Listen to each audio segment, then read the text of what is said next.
Good evening, everyone. Welcome to tonight's council meeting, Monday the 26th of February 2018. We'll start with CM1, the opening prayer and acknowledgement of original custodians of the land. If you'd all stand, please.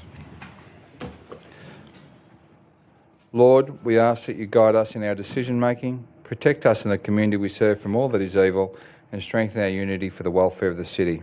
Amen. Amen. I would like to acknowledge the Wiradjuri people as the traditional custodians of the land that we meet upon today, and pay my respects to the elders both past, present and future, for they hold the memories, culture, tradition and hopes of Aboriginal and Torres Strait Islander people that contribute to our community. Thank you.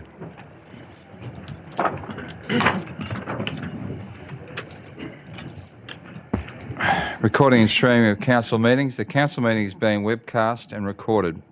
By speaking at the council meeting, you agree to being recorded and webcast. Please ensure that if and when you are speaking at this council meeting, that you are respectful to other people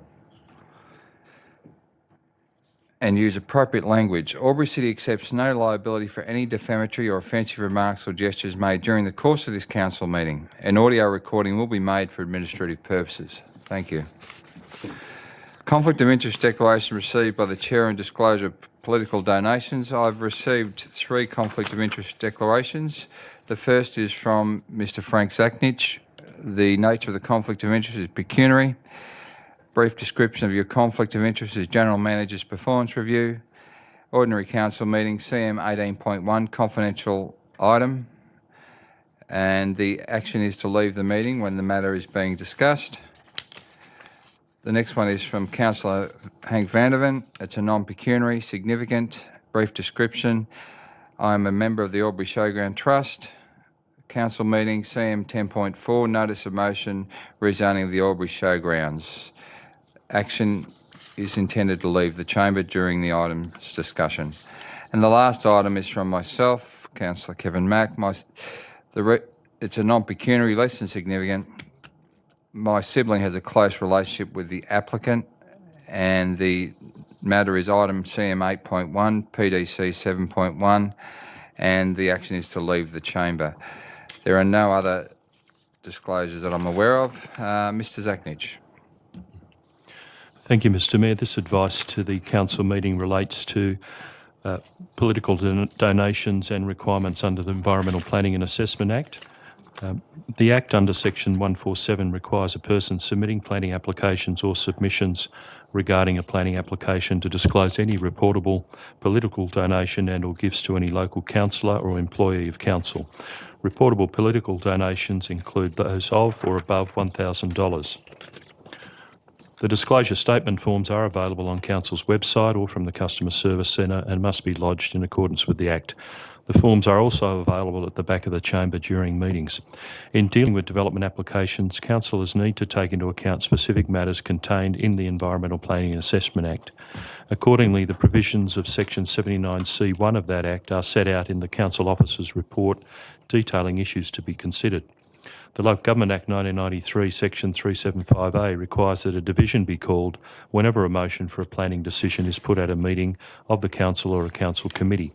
Planning decision means a decision made in the exercise of a function of council under the Environmental Planning and Assessment Act, including a decision relating to a development application, an environmental planning instrument, a development control plan, or a development contribution plan under that Act, but not including the making of an order under Division 2A of Part 6 of that Act. Matters appearing in the Planning Development Committee meeting minutes which require a planning decision to be made will be dealt with separately and immediately following the motion for the adoption of the Planning and Development Committee meeting minutes. In respect of these matters, motions for a planning decision put before Council will be considered a division and recorded in accordance with Section 375A of the Local Government Act. Thank you, Mr. Mayor. Thank you, Mr. Zachnich. CM4, apologies, there are none. CM5, Merrill Minute, we do not have one. And CM6, action plans, I have CM 6.1 to 6.4. Happy to accept that as a block. Councillor Glacken.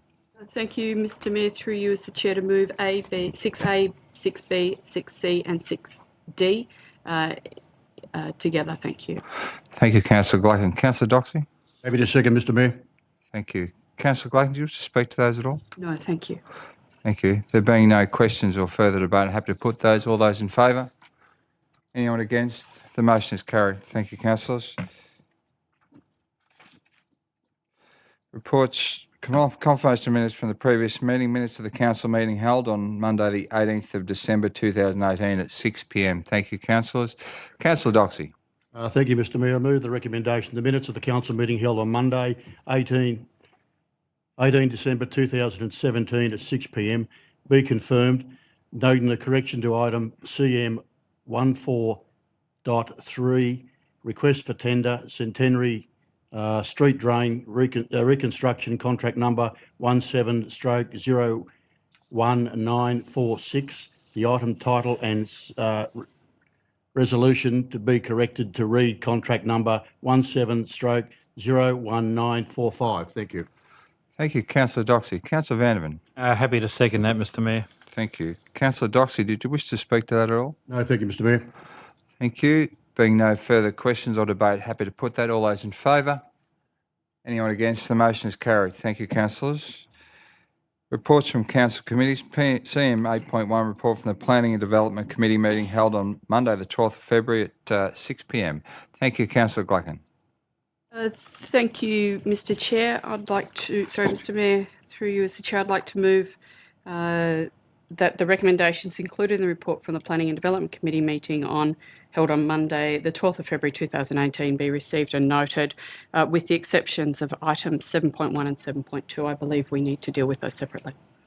Thank you, councillor. Councillor Thurley. I second the motion, Mr Mayor. Thank you, councillor Thurley.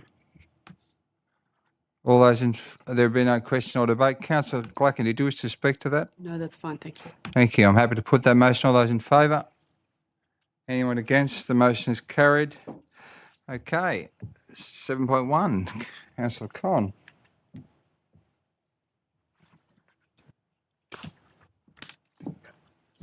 Thanks. Councillors will just wait for Councillor Mack to leave the chamber.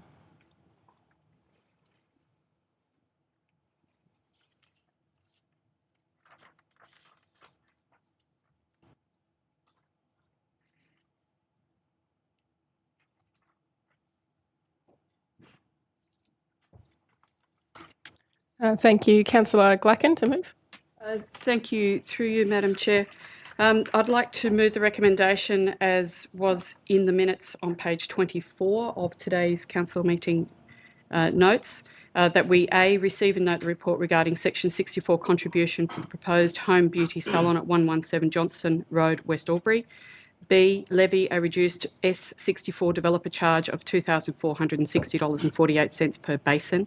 And C, bring forward a report to council in 3 months for a policy regarding developer contributions for new home business in the future. This is in accordance with the Local Government Act 1993, etc. Thank you, Councillor Glacken. Councillor Thurley.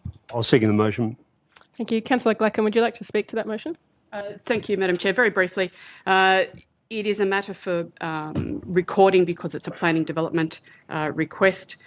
Discussion took place, some detailed discussion took place. There's been a discount, or there was a discount offered by the committee, and it's recommended to council that that be approved. Thank you, Madam Chair. Thank you, Councillor Glacken. I have a question from Councillor King. Through you, Deputy Mayor, to the relevant member of staff, just on section C, where it says new home businesses, don't you think it's a bit ambiguous whether it means new home businesses or new home?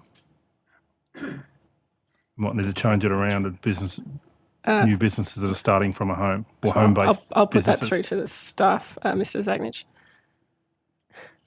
Thanks for the question through you, Madam Chair. Yeah, so perhaps new home-based businesses might be more appropriate, might be clearer on that basis. Yep. If you're happy with that, the mover and seconder are happy with that. Councillor King, are you proposing an amendment to that motion? I'm happy for a minor rewording. My seconder is. We are. Thank you. Thank you. Councillor Glacken, before we continue the debate, are you happy? I think the wording on the screen might not be what you moved. That is correct. That is not what I'm. That is what you moved? That is not what I. Yeah.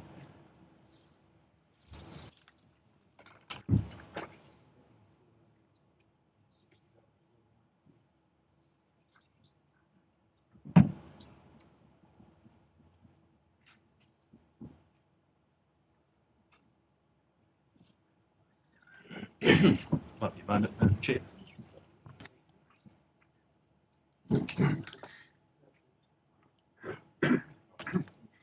Thanks for your patience, councillors. We'll just make sure we've got the correct motion on the screen.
Councillor Glacken is the mover. Are you happy with how it appears now? I believe that is the wording. Yes. Thank you. Home-based businesses. Thank you. Thanks for your patience, everyone. We do have a speaker against. Councillor Vandervan. Thank you, Madam Chair. Happy to speak against this on the basis that I argued quite strongly in the first instance that we should levy a contribution of $500 per basin because of the proposed usage.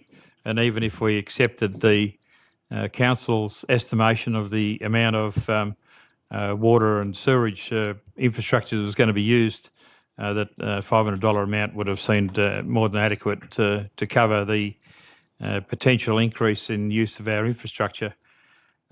Noting that there was two councillors not present at that particular meeting, I just would obviously like to see where this vote goes now that we've got 8 councillors present, not 6. Thank you, Madam Chair. Thank you, Councillor Vandervan. I haven't got any indication of other speakers for at the moment, so I'll take another speaker against. Councillor Cameron. Thanks, Madam Deputy Mayor. I'd like to move an amendment. An amendment is simply that to change B to read, levy a reduced S64 developer charge of $500 per basin for this property only, semicolon, and. So after all that effort to change it, perhaps it could be changed back for the amendment. Councillor Glacken, do you accept that amendment? I don't accept that amendment. Thank you. Is there a seconder for the amendment? Councillor Stutchbury. Second the amendment. I'll now allow Councillor Cameron to open debate on the amendment. I don't have anything to say on this. I think it's self-evident. Thank you, Madam Deputy Mayor. We have a speaker for the amendment, Councillor Vandervan.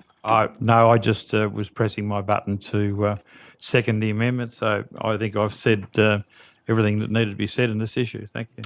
I have a speaker against the amendment, Councillor Glacken. Thank you, Madam Chair. To speak against the amendment being for a reduced rate down to $500 per basin for this property only. I note the inclusion of for this property only. However, this clearly sets a precedent for other in-home businesses for them to request reductions in developer charges. Businesses need to be able to operate on a fair playing field. It's not fair to reduce what was an amount just under $5,000 down to $500.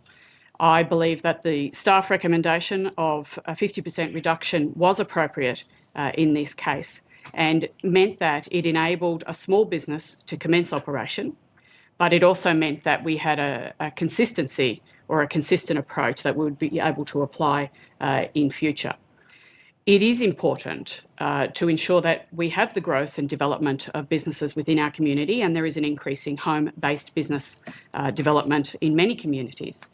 So it's not that I don't support business. Of course, I support business. I support small business and the increased development of home-based businesses. But it's not appropriate, it's not fair to other businesses who have already set up, and it's not appropriate to other businesses who will develop in the future that this application be given a $5,000 fee. So I cannot support this amendment. Thank you, Madam Chair. Thank you, Councillor Glacken. Before we have another speaker, there's a question from Councillor King again. Thank you, Deputy Mayor. Through you to the most relevant member of staff. Previously, we had a function licence put up by the Black Ewlands Motorcycle Club. Can the relevant member of staff confirm whether this levy of $2,500 or $5,000 was applied to them? Mr. Keys. Through you, Madam Chair, the infrastructure contributions policy is applied to all development applications, and if it was relevant and the charge was appropriate underneath that policy, it would have been levied on the DA. Off the top of my head, I can't confirm what the amount was or what it would have been, but given the location and the proposed use, I would anticipate there would have been an increase in the forecast demand on that site, and therefore there would have been a contribution levied based on the Water Directorate guidelines. There are different guidelines and different levies that apply based on the demand and the impact on the infrastructure. And this is for a home-based business that's used as a beautician or hairdressers, as opposed to a clubhouse or a premises for entertainment. Follow-up question? Follow-up question. Thank you. Deputy Mayor, through you, the relevant member of staff. I just want to confirm that in the development application for the Motorcycle Club Function Centre that there was functions that could cater for up to 150 people. Can you recall that? Mr. Keys. The exact number, Madam Chair, I'd have to take on notice. I could have been equivalent to that, but off the top of my head, I'm not certain. Mr. Zagnich. Thanks for the question through you, Madam Chair. I think in terms of the question you may be asking, there was no discount provided for the Ewlands DA on the basis of that development. So no discount or no request for waiving of those fees was granted by Council as part of that development application. So further follow-up to that, through you, Deputy Mayor, the relevant member of staff. So clearly that there was an increase in toilet facilities at the Black Ewland Motorcycle Function Centre, and that would have had to have been increased. You're confirming that the $5,000 per basin was applied separately to the development application for the motorcycle club? Mr. Zagnich? I'd have to take that on notice, but a fee would have been applied on the basis that it was a DA, and the requirements were applied in that case without a discount that's proposed in this case. No request for variation or discount was applied for in that case.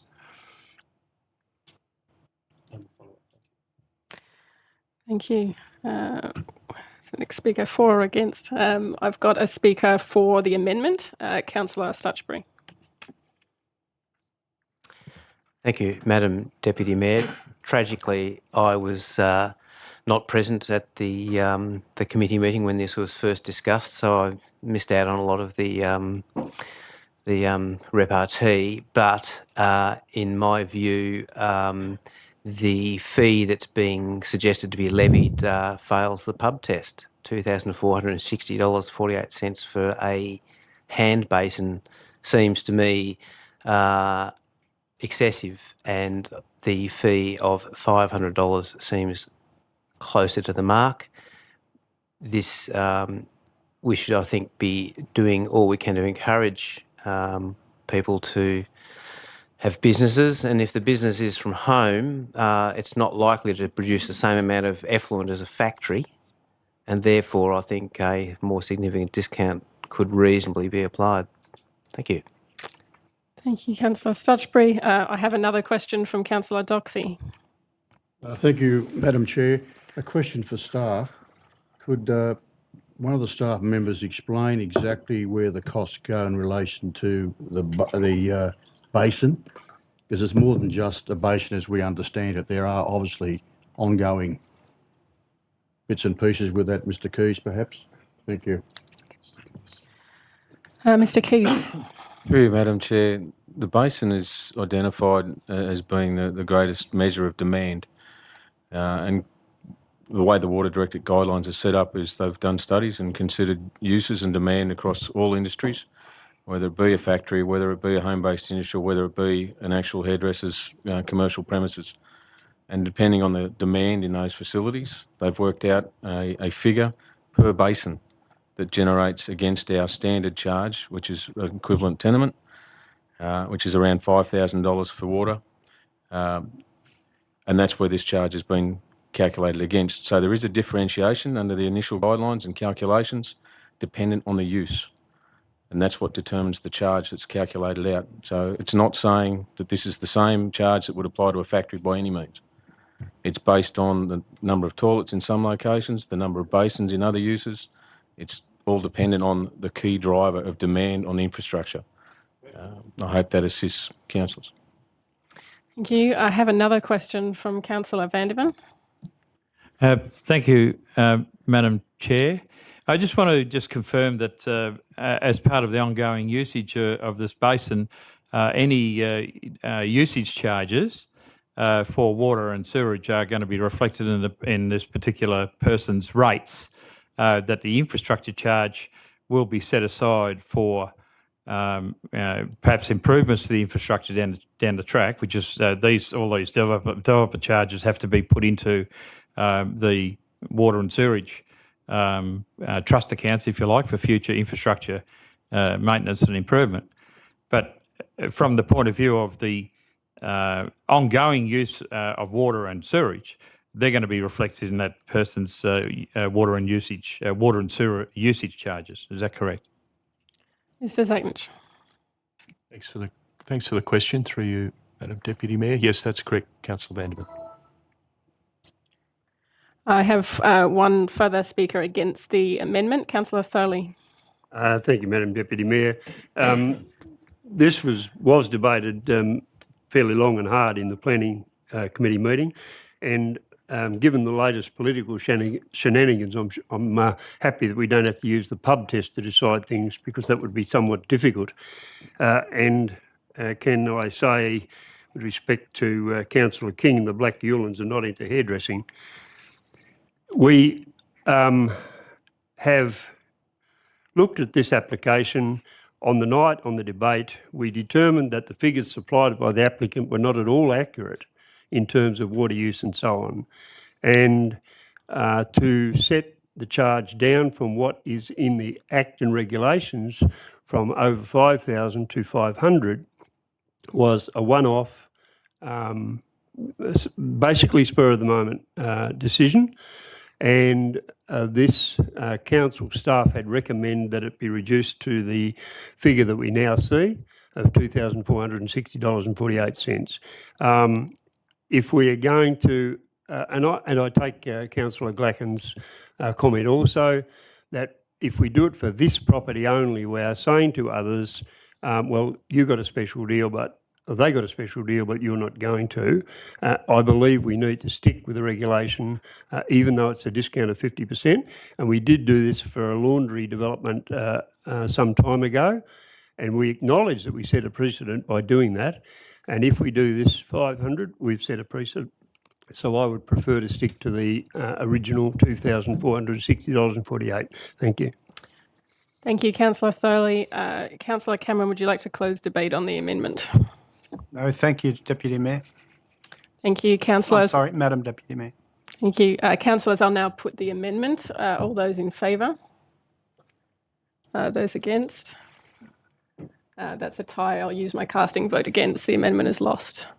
We'll now return to debate on the original motion, please, councillors.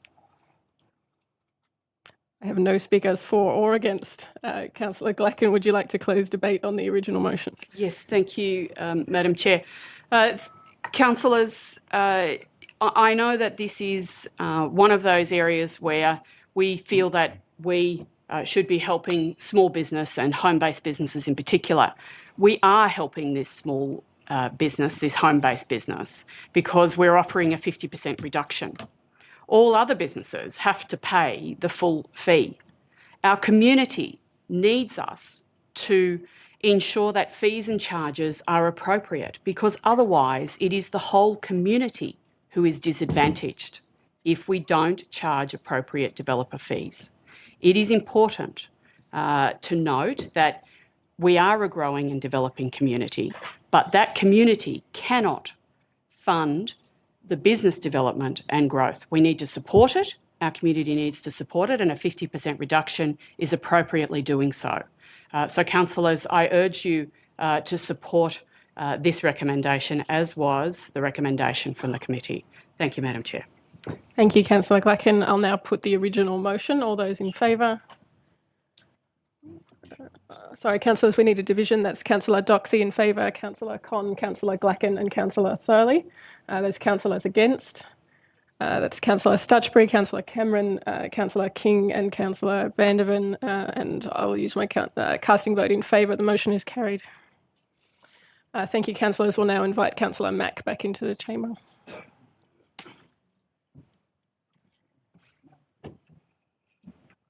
Can you turn the light off so I can move the next one?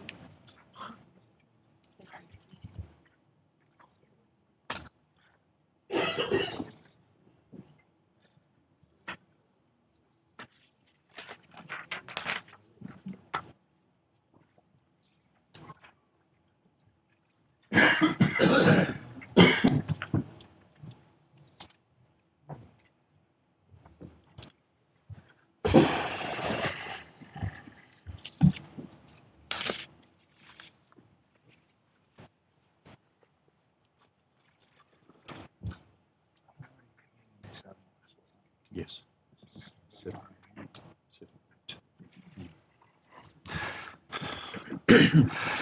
Thank you, councillors. So let the minutes reflect that I've returned to the chamber. Okay, councillors. See 7.2, Albury Development Control Plan 2010 Review of Development Notifications Provisions. Thank you, councillors. Councillor Glacken. Thank you, Mr Mayor, through you as the Chair, to move the original recommendation as a motion from the committee meeting 7.2, Albury Development Control Plan 2010 Review of Development Notification Provisions, that Council receive and note the contents of the report, prepare and publicly exhibit the draft development notification provisions as included in Attachment 1, and should no objections be received during the public exhibition period, then the proposed amendment be finalised without further report to Council, Mr Chair. Thank you, Councillor Glacken. Councillor Vanderman. Happy to second that, Mr Mayor. Thank you. Councillor Glacken, did you wish to speak to that? No, thank you, Mr Mayor. Thank you, Councillor Glacken. There being no further questions to debate on the item, I'm happy to put the item. If you can leave your hands raised for the purpose of the record. Thank you, councillors. Are those for? Councillor Stutchbury, Councillor Doxey, Councillor Cameron, Councillor Mack, Councillor Con, Councillor King, Councillor Glacken, Councillor Stutchbury, Councillor, yeah, no, that's him, Thurley and Councillor Vanderman. Thank you. The motion is carried. Thank you, councillors. CM 8.2, reports from Engineering Works Committee meeting held on Monday, the 12th of February 2018 at 6:46 p.m. Councillor Vanderman. Thank you, Mr Mayor. I move that the recommendations included in the report from the Engineering and Works Committee meeting held on Monday, 12 February 2018 be received and noted. Thank you. Councillor Thurley. I'll second the motion, Mr Mayor. Thank you, Councillor Thurley. Councillor Vanderman, did you wish to speak to that? No, thank you, Mr Mayor. Thank you. There being no further question or debate, happy to put that. All those in favour? Anyone against? The motion is carried. Thank you, councillors.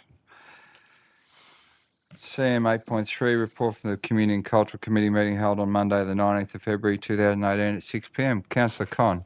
Thank you, Mr Mayor. I move that the recommendations included in the report from the Community and Cultural Committee meeting held on the Monday, the 19th of February 28 be received and noted. Thank you, Councillor Con. Councillor Doxey. Happy to second, Mr Mayor. Thank you, Councillor Doxey. Councillor Con, I have a speaker against, or it would appear a speaker against. Did you wish to open debate on that? No, thank you. I'll reserve my right of reply. Thank you. Councillor Cameron, did you wish to speak against the report, or did you wish to suggest an amendment? I'd like to suggest an amendment, Mr Mayor.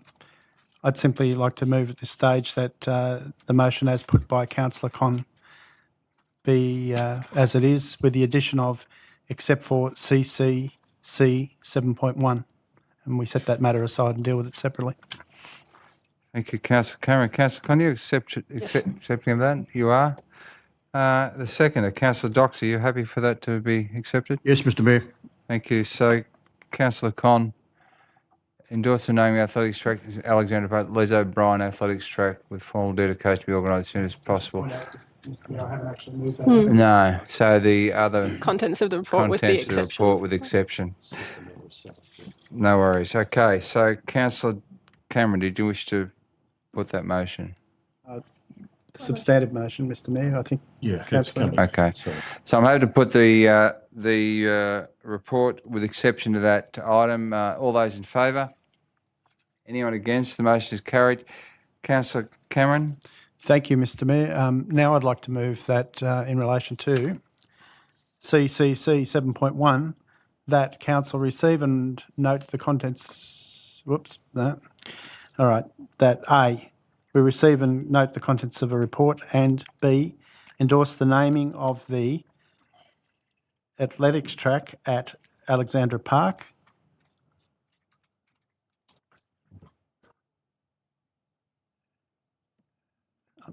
Is it possible to call up the amendment that I put? It's on the screen. It's up there now? Okay. Receive and note the contents of the report and endorse the naming of the athletics track at Alexandra Park as the Les O'Brien Athletics Track, with formal dedication to be organised as soon as possible, and we need to delete proposed construction and so forth from there on. After the possible should be deleted, please.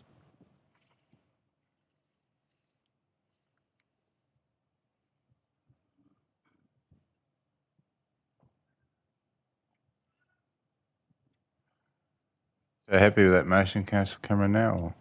Yes, thank you. So we do have a seconder for that motion. Councillor Stutchbury. Second the motion, Mr Mayor. Thank you. Councillor Cameron, did you wish to open debate on that item? I have two speakers against. Well, I'll just speak very briefly. Thank you, Mr Mayor. This is no reflection on the staff or the councillors who voted at committee to adopt the original motion at committee to name the stand after the late Mr Les O'Brien.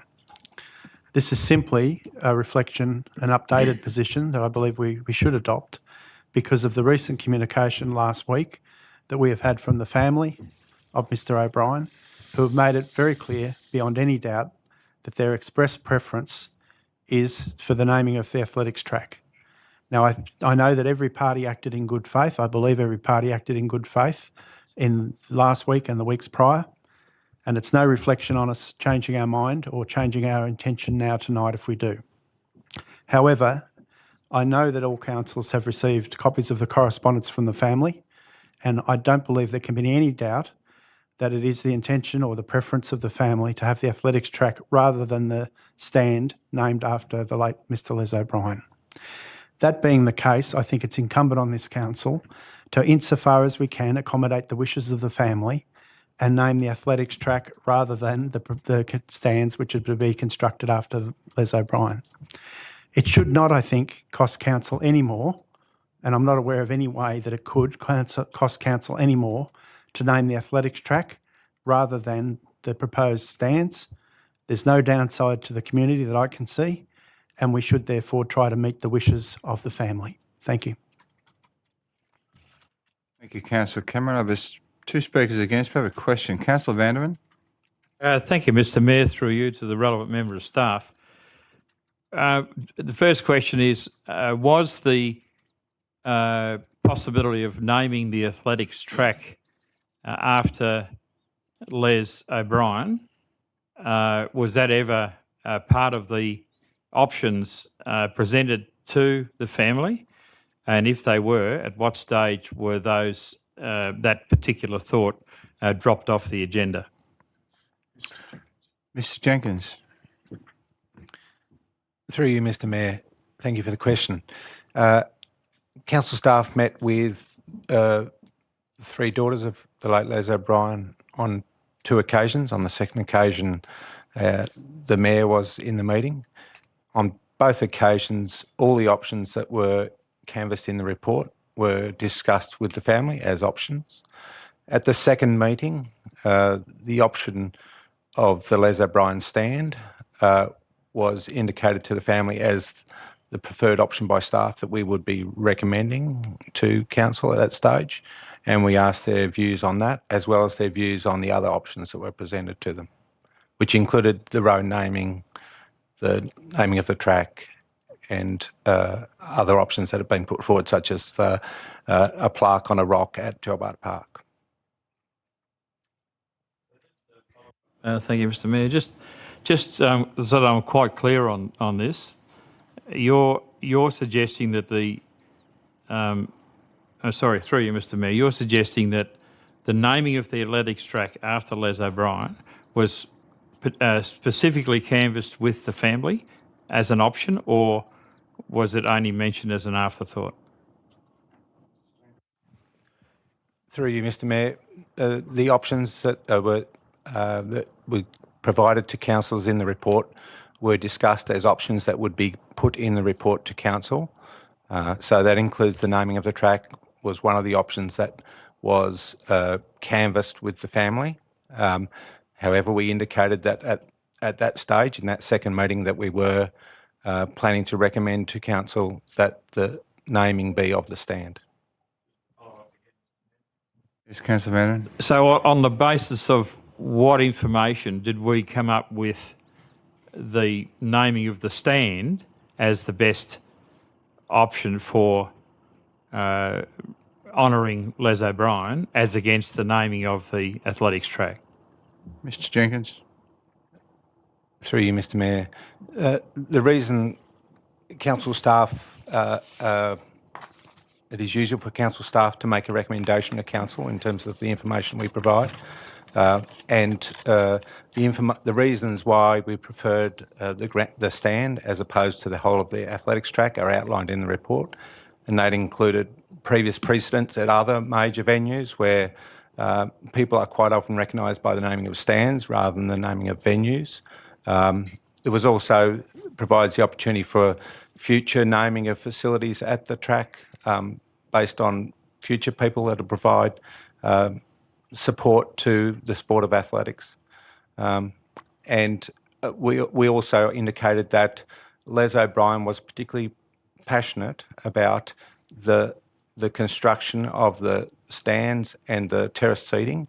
It's something that through the Athletics Track Advisory Committee he'd mentioned on a number of occasions that he was keen to fundraise for, and it was seen as a particular item that he was passionate about.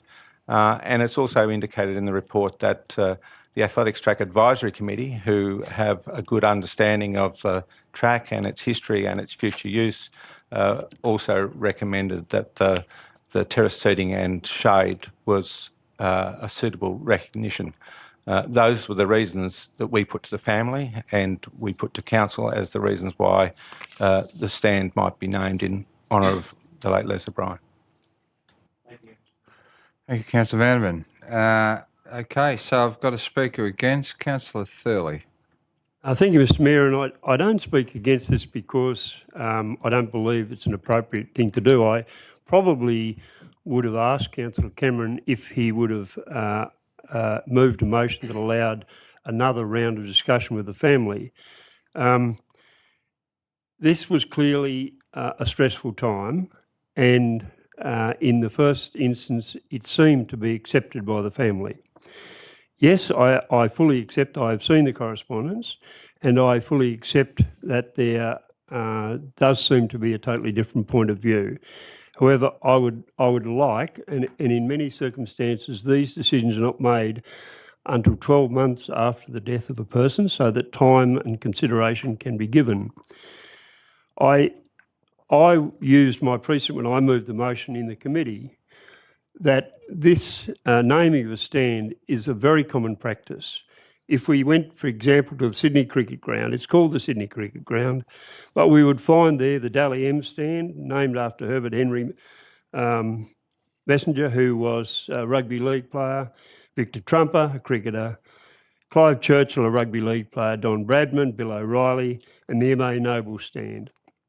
These are ways that clearly honour very high-achieving sports people, and I believe that naming a stand after Les O'Brien would be an extremely high honour. Yes, I understand some concerns have been expressed by the family. My belief right now is that we could talk to them again and have a more another discussion about the appropriate way. But to me, naming a stand is a very high honour. I've only chosen one, the Sydney Cricket Ground, but you can go to any other ground. You can go to the Adelaide Cricket Ground, you can go to the MCG. You can find stands, rooms and museums named after people.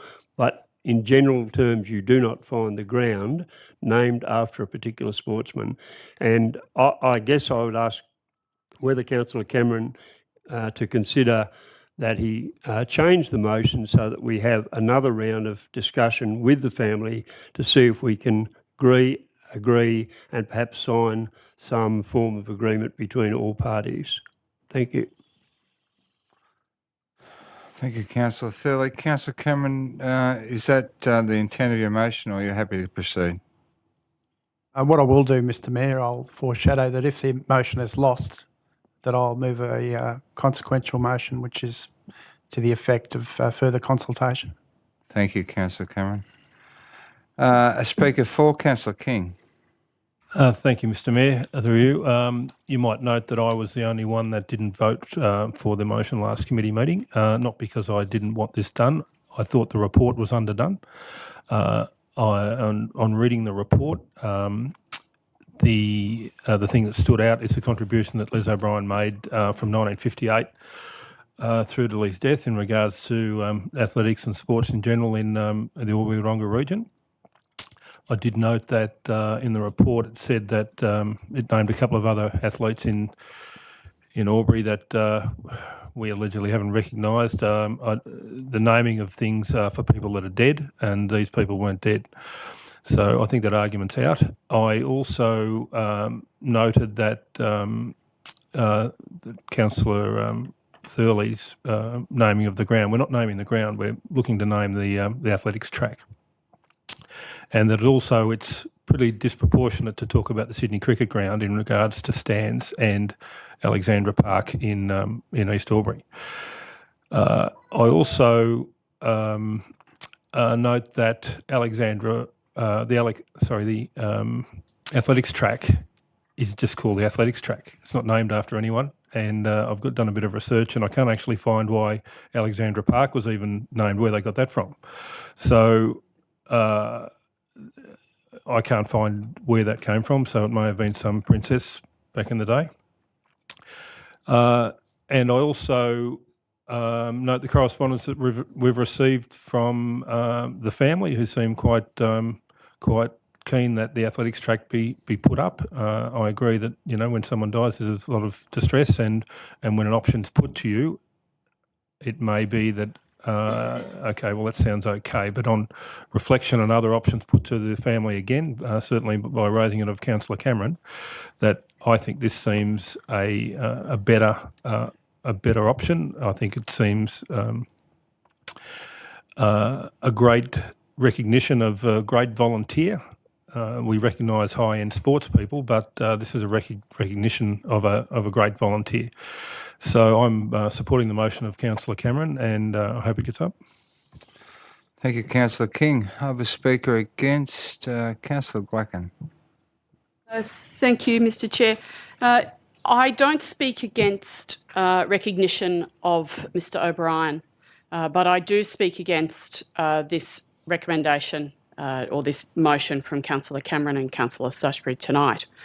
I believe that the decision made by the committee was the appropriate decision. Volunteerism is very important to our community. Our community is known as a very warm, welcoming and friendly community, and volunteerism and lots of effort by community members within and around a number of community organisations is something that makes us a very special community. Councillor King made reference to not being able to name facilities or components of facilities after people unless they're dead.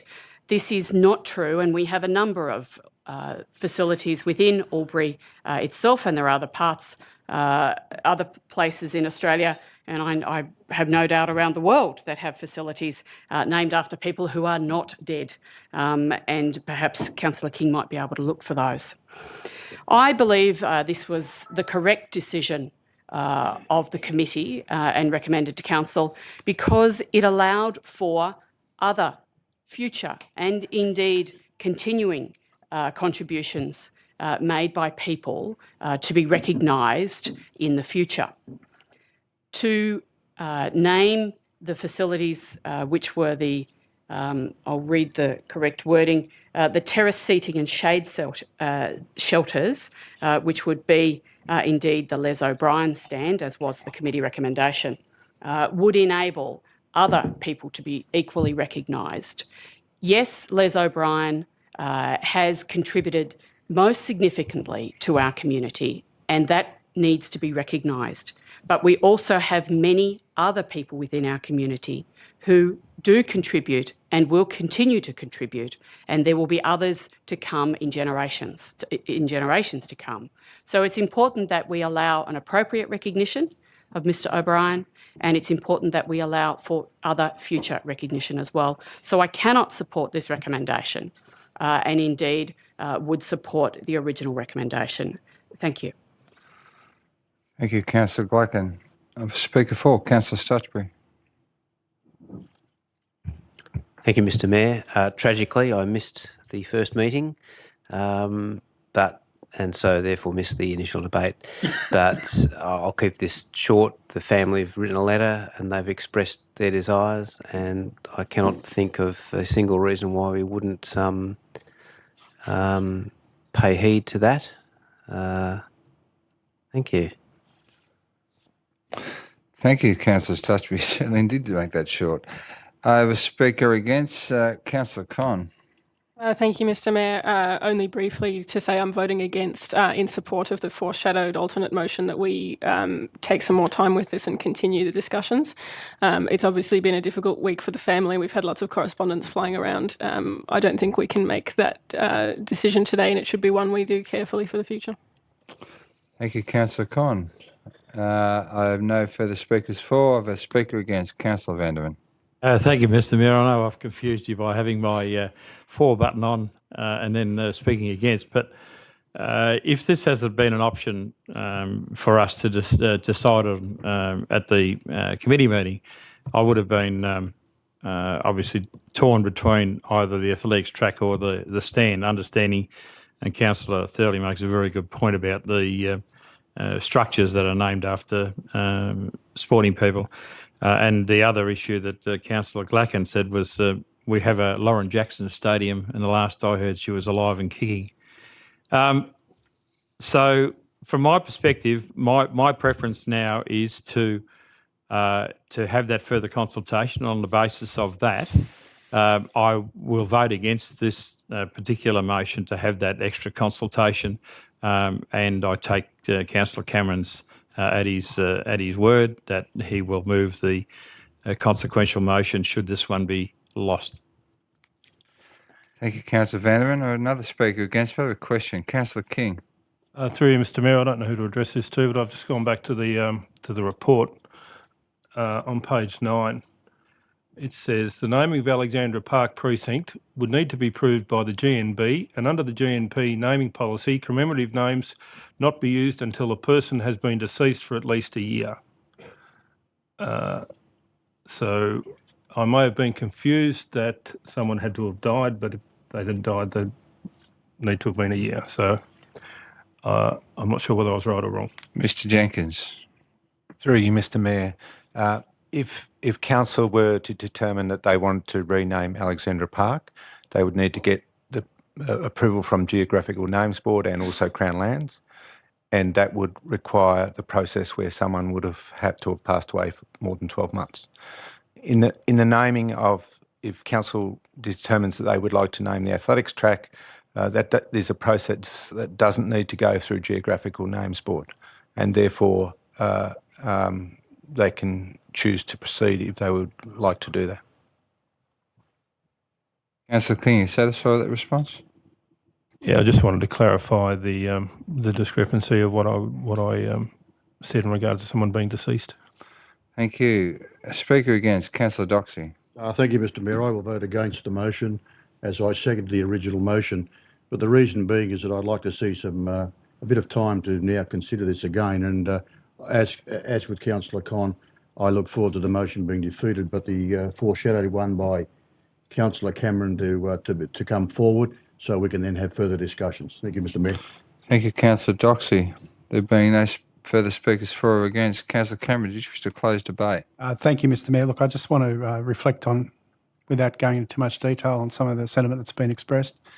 My view in this matter is very simple. We should be primarily guided by the wishes of the family that have been clearly expressed to us.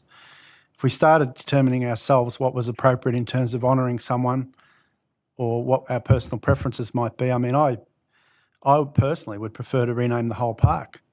You know, having a park named after some minor member of the House of Saxe-Coburg-Gotha in this day and age is an anathema to me personally.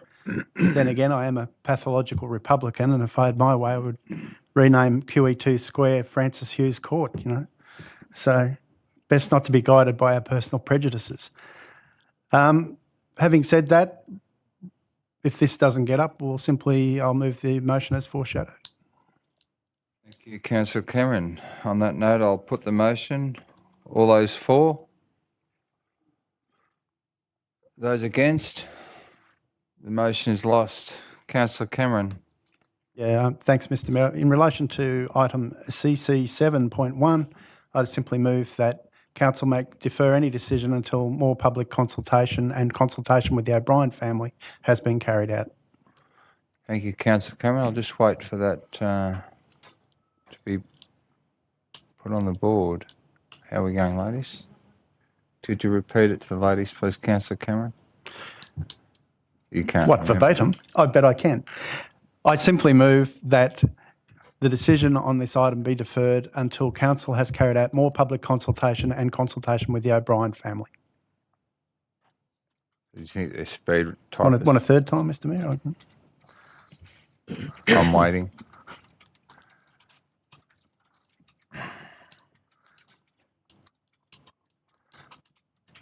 I know the man from Snowy River too.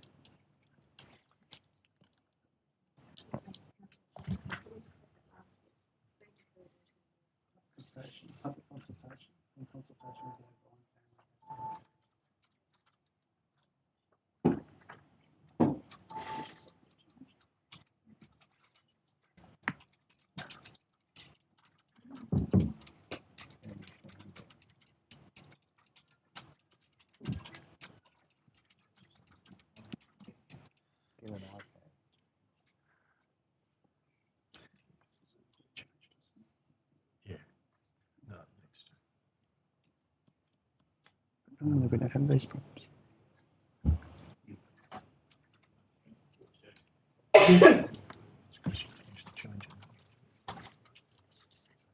I don't.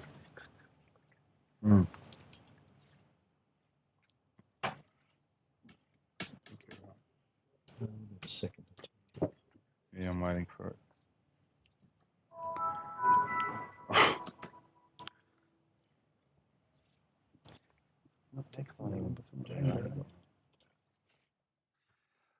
Thank you, Councillor Cameron. I have a seconder, Councillor Vanderman. Happy to second that, Mr Mayor.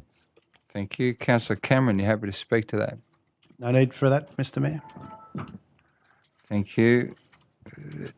There being no further debate or question, happy to put that motion. All those in favour?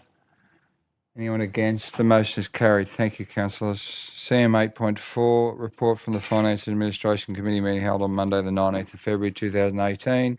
Councillor Thurley.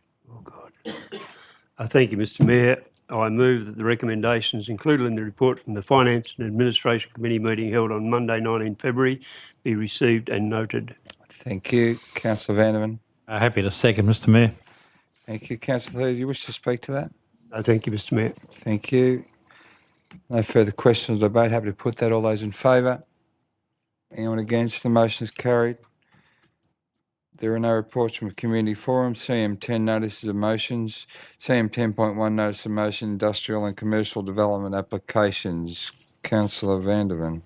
Thank you, Mr Mayor. I'll move that council I'll move that all new industrial and commercial development applications for Albury City come to full council for decision, and B, that development applications that seek to modify industrial and commercial premises with an estimated value of $50,000 or above also come to full council for decision.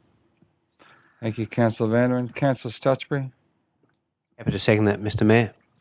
Thank you. Councillor Vanderman, do you wish to speak to that? Thanks. Yeah, look, yes, Mr Mayor. Over the last 12 months or so, there's been significant industrial development that's occurred in Albury City that basically have been, if you like, handled by staff under delegated authority. Now, the biggest one of which has been obviously the Bunnings warehouse redevelopment in Drome Street. From my perspective, obviously, there's a new roundabout on the corner of Drome and Barella Road, but we had, as a council, we had no input into that development application, any thoughts about potential impacts on infrastructure. And I know that the council staff would have taken that into account. But I think from the perspective of transparency and for our planning for the future, which we're the ones that have to make those decisions about, what happens to our city in the future. I think that these development applications and the impact they have on future infrastructure requirements need to come to us for our notice more than anything else, so that we can, when the time comes, when we have to make some decisions about improving infrastructure, that we know what's been going on and we can start that planning process around what we need in the future. Now, on that corner as well now, we have a new, I think it's a Total Tools warehouse. Again, that's just sort of start popping up without any of us having any discussions around it. Yes, they're notified to us on the basis of we get notified for all development applications that come before council, but they're usually just done as an address and a lot number. We've got no idea what they're worth unless we drill down into each one that comes before that we're notified about, until we drill down and find out what they're about. So from the perspective, I think that councillors who make the decisions around that infrastructure requirements down the track, that we know about the stuff that's coming up as far as development applications for major infrastructure projects in the city, and what that might mean for us and decision making into the future. Thank you, Mr Mayor. Thank you, Councillor Vanderman. Speaker against, Councillor Glacken. Thank you, Mr Mayor, through you as the chair, to speak against this recommendation, this motion by Councillor Van de Ven and seconded by Councillor Stutchbury. I am very aware of the development that has taken place around the city, as is the majority of our community. At the moment, we as councillors are able to ask for development applications to come to us, and I don't think we should be asking for all commercial development applications, new industrial and commercial development applications to be coming to us, or indeed modifications over 50,000, because we would then end up with the situation of ad hoc policy being determined, or ad hoc applications being determined in a very ad hoc way by councillors. We would not provide our city with a consistent approach to development. Councillor Cameron referred earlier this evening to another motion that he was speaking for with regards to personal preferences of councillors. We all have a different opinion. It's important that we make sure that those opinions and the opinions of the community are taken into consideration when we develop our policy. And it is the enacting of that policy that we ask our staff to do, albeit noting, again, and highlighting the fact that development applications that should come to us would be able to come to us.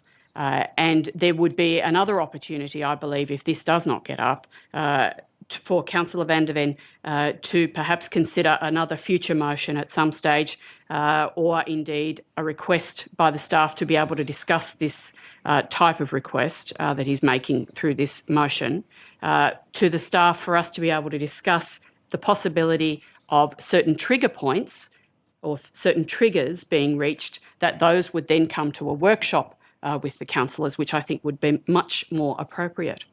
It is imperative that we enable growth and development within our city, because unless we are growing and developing, we are standing still and reality will be going backwards.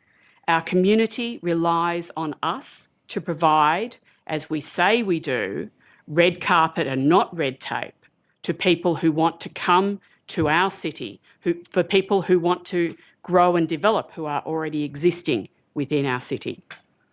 We have to get the policy right. We have a number of opportunities to be able to do that. We need to do that in a structured and consistent way. To have all of those developments as suggested by Councillor Van de Ven's motion coming to us is inappropriate, and we would end up with ad hoc decisions based on personal preferences of we councillors, dependent upon each of those applications. So I cannot support this. However, I would support the suggestion of a workshop with the councillors and staff to look at triggers that might enable us to look at a number of developments, but not necessarily all of them. Thank you, Mr Mayor. Thank you, Councillor Glacken. I have a speaker for Councillor Con. Thank you, Mr Mayor. Look, I'm speaking for, but I'm actually hoping to propose an amendment to Councillor Van de Ven along the lines of what Councillor Glacken has been suggesting. In principle, I absolutely support the thrust of this motion. I think many councillors feel that not enough development is approved publicly, and councillors would like to have more involvement. I'm certainly in favour of more transparency with the community, but I think the detail of this motion hasn't quite hit the mark today. Apparently, this is going to give us 6 development applications a month.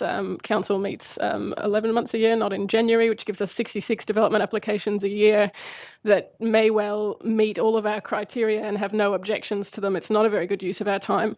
This motion also misses important residential developments like small subdivisions that may have huge impacts on the local community, and I'd like to see those included as well. So I suppose my proposition is that we have a workshop as soon as practicable to review the delegations of development applications to councillors rather than approving this specific wording tonight. Councillor Van de Ven, did you have any comment to make in relation to that suggestion? Only to say that I don't accept the amendment at this stage from the point of view that we already look at most of the residential developments of any of any size. And this is clearly about new industrial and commercial development applications. So all the other ones, as far as I'm concerned, are dealt with. So I'm happy to leave the motion at this stage as it is, unless there's obviously Councillor Con's quite welcome to move a foreshadow a motion should this one fail. But at this stage, I'd like to see the fund fly on its own. Thank you, Councillor Vanderman. Did you wish to foreshadow that as an alternate motion, Councillor? Sure. Thank you. Speaker against. So, question first, Councillor Doxey. Happy for me to take the question? Yes, Mr Mayor. Councillor Thurley, question? Can I just ask the appropriate member of staff, the first 4 or 5 words there are pretty all-encompassing, all new industrial and commercial development. Does that mean that a laundromat in Mate Street would fall under this application? Or does that mean that any small development, does that mean the thing that we've just looked at a little while ago about a home beauty salon would fall directly under this? Mr Keys. Through you, Mr Mayor, I would suggest that the wording industrial and commercial development wouldn't technically apply to home business. However, then looking back at the previous year, 2016-17, all of the industrial and commercial developments as classified were over $50,000, and there was a total of 69 applications in that period. Councillor Thurley, you happy with that? Thank you. Councillor Doxey, you speak against. Thank you, Mr Mayor. What concerns me about the motion as it is, and I would have liked to have heard what the foreshadow motion was likely to be, it worries me in as much as some councils have a belief that our DA approval time is too long as it is. This appears to me to add an extra layer to that. When you're given the council staff need to then compile a report, which will then go to a committee, which will then have to go to full council. And I think that's an embargo we don't need to go to. Thank you. Thank you, Councillor Doxey. Speaker 4, Councillor Stutchbury. Thank you, Mr Mayor. I'd just simply point out that there's a almost $50 million Bunnings just about to open, or maybe already has opened, with a roundabout that didn't come before us. But tonight we were debating a $4,000 basin.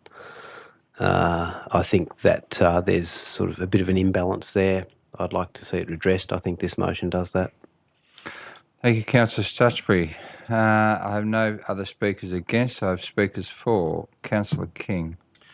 Thank you, Mr Mayor. I'm voting for the amendment how it stands. I'd like to see the development applications come before council. I'd like to see the carriage of the development applications and when they were put in and what happened to them after that and what happened after that and when they got to us, and see that that council are dealing with them in appropriate time frame. I think it doesn't hurt for us to have a look at what's going on in the town from an embryonic stage.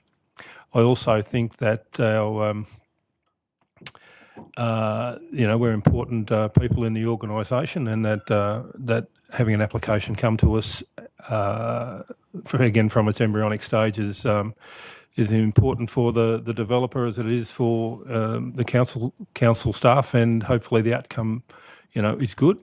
I also think that this motion is a motion, and if it gets in place in 6 months' time, if we find that the workload is onerous or it's not effective, then we can modify it and change it down the track. So this is essentially a trial. If it works, it works. If not, we can revisit it in 6 or 12 months' time and make the appropriate changes as possible.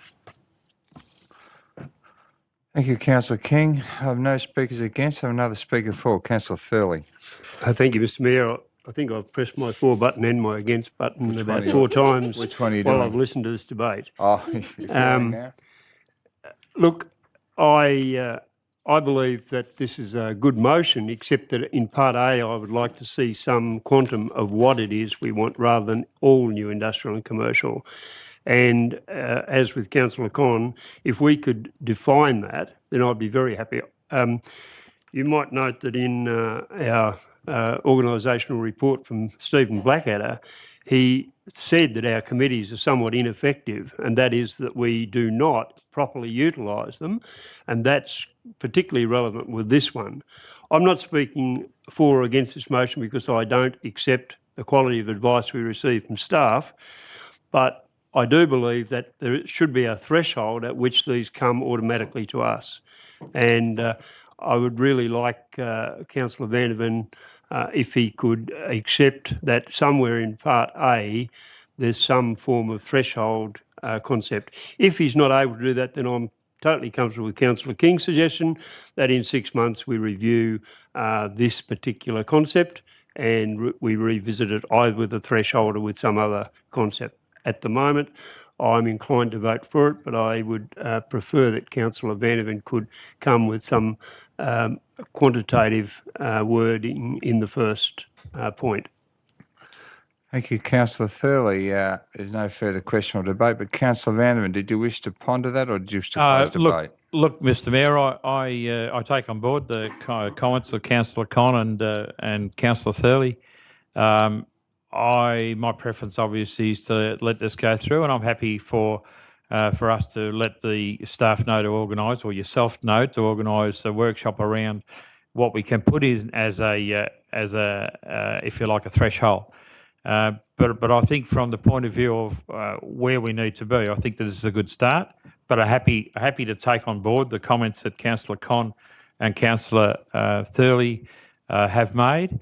But I would like to have that discussion with every councillor present to have a figure that's like a threshold that's really well thought out. Obviously, this is a motion designed to get a particular outcome. If councillors are obviously unsure about where there is, which is Councillor Thurley and Councillor Con have indicated, I'm happy for that discussion to take place and we can change it down the track. But this is something that I would like to see done on the basis of the fact that Councillor Doxey said that we might be extending the time it takes for a DA. So I don't see that, because I think that we have major reforms coming into the way our committee meetings and our council meetings are structured. So, I mean, as far as I'm concerned, this is one of the most important things that council can do. There's a few issues that we really need to stand up and be counted about, and one of these is open for business, open red carpet, not red tape. And if we have to have 4 council meetings a month to deal with these development applications so we know what's going on in our town, I'm happy to be here every Monday to deal with those development applications.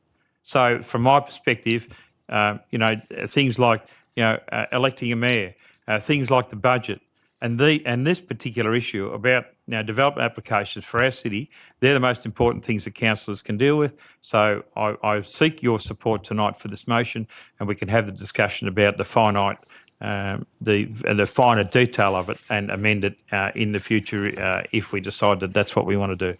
Thank you, Mr Mayor. Thank you, Councillor Van der Ven. On that note, I'll put the motion. All those in favour? Those against? The motion is carried. Thank you, councillors. CM 10.2, notice of motion, Auslan and Deaf Awareness Training. Councillor Con. Thank you, Mr Mayor. Just waiting for it to appear on the board.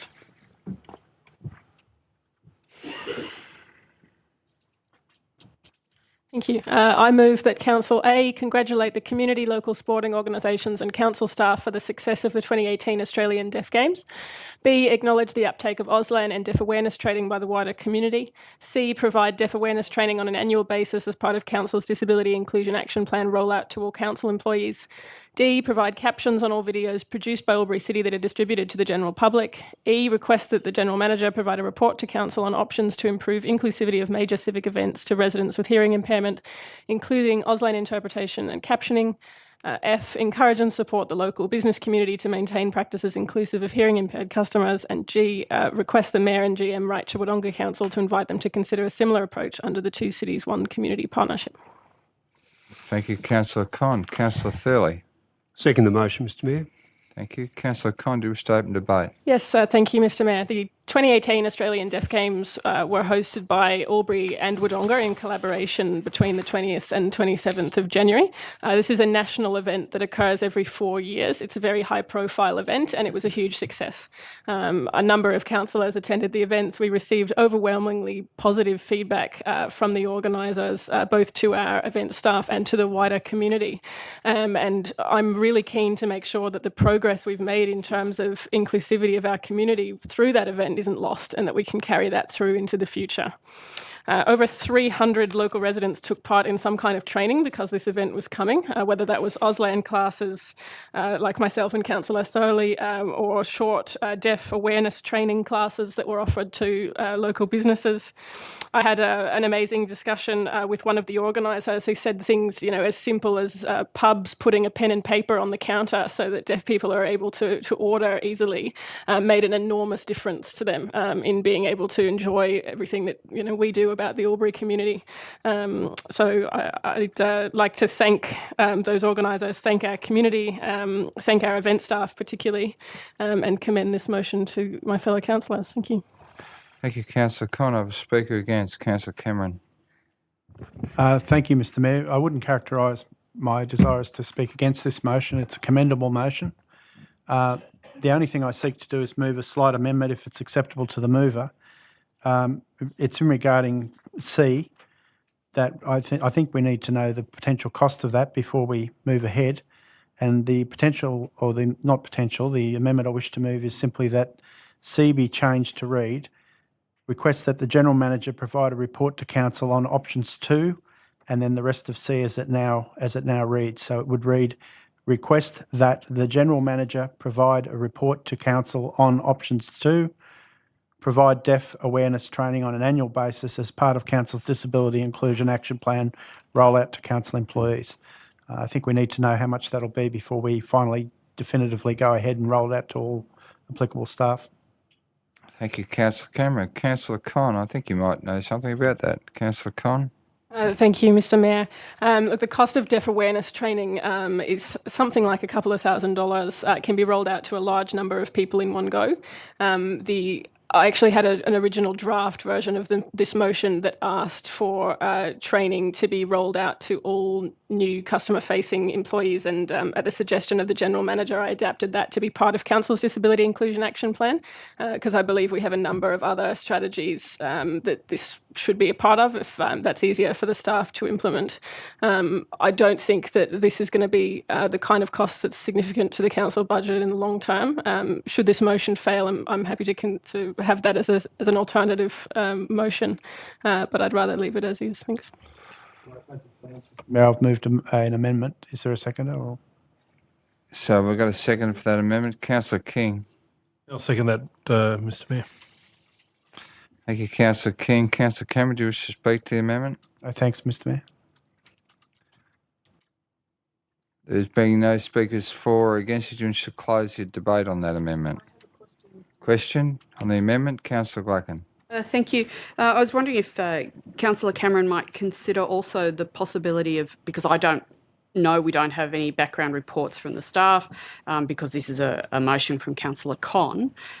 With regards to D as well, my question was originally about C and D, about the costs of that. It may not be very expensive. However, I'd like to know about the practicality and the costs of D. So a similar wording, Councillor Cameron, if you might, for your rewording of C, for D would also be helpful. I'm not opposed to it, but from a procedure point of view, I've moved an amendment. It's been seconded. Yeah. I think I can't just go, fine-tuning it as I go. So we'll leave that as another amendment should this amendment succeed or fail. So there are no more speakers for or against. Councillor Cameron, do you wish to close debate on that? No, thanks. No? No, thank you, Mr Mayor. So the amendment as discussed is for your decision, Council. All those for that amendment?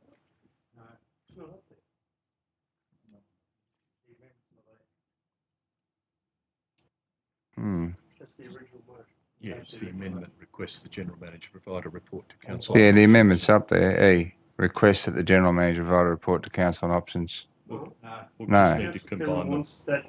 Yeah. C and potentially... That's right. Request that the General Manager provide deaf awareness training on an annual basis, part of the Council Disability Inclusion Action Plan. Roll out to all Council employees. That's C. Yeah, but that's not what Councillor Cameron has asked for. She's asked for the cost.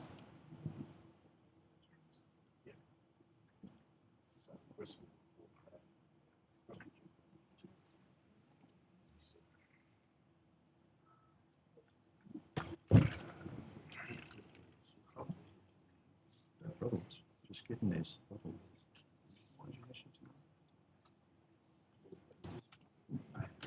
I missed it.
Let's just be clear, Council, we're voting on the amendment that requests the General Manager provide a report to Council on the cost to provide deaf awareness training on an annual basis, part of the Council Disability Inclusion Action Plan rollout to all Council employees.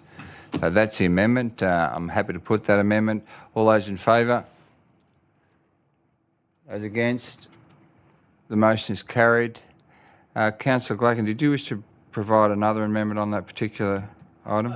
No, that will be fine, Mr Mayor, because we will be here all night. Thank you. Yes, and it was only a minor request of Councillor Cameron, however, he declined to accept that. Thank you. Thank you. So we're all on track again. Councillor Thill, you used to speak for the motion. Thank you, Mr Mayor. Look, I really support the original motion of Councillor Con, and I don't see any particular problem with these this amendment about cost. It was a tremendous achievement, the Deaf Games, and to have the chair of the committee say we delivered the best Australian Deaf Games ever is a huge kudos to staff. I personally would like to congratulate Councillor Con, who opened the games in Auslan. I did Auslan training, and it's the toughest foreign language I've ever had to learn. But it was fun, and Will Taff, who was our teacher, you couldn't find a more engaging, brilliant member of our community. It rubbed off on everyone. I've spoken to so many council staff who've done their Auslan training and are still doing Auslan conversation workshops and meetings.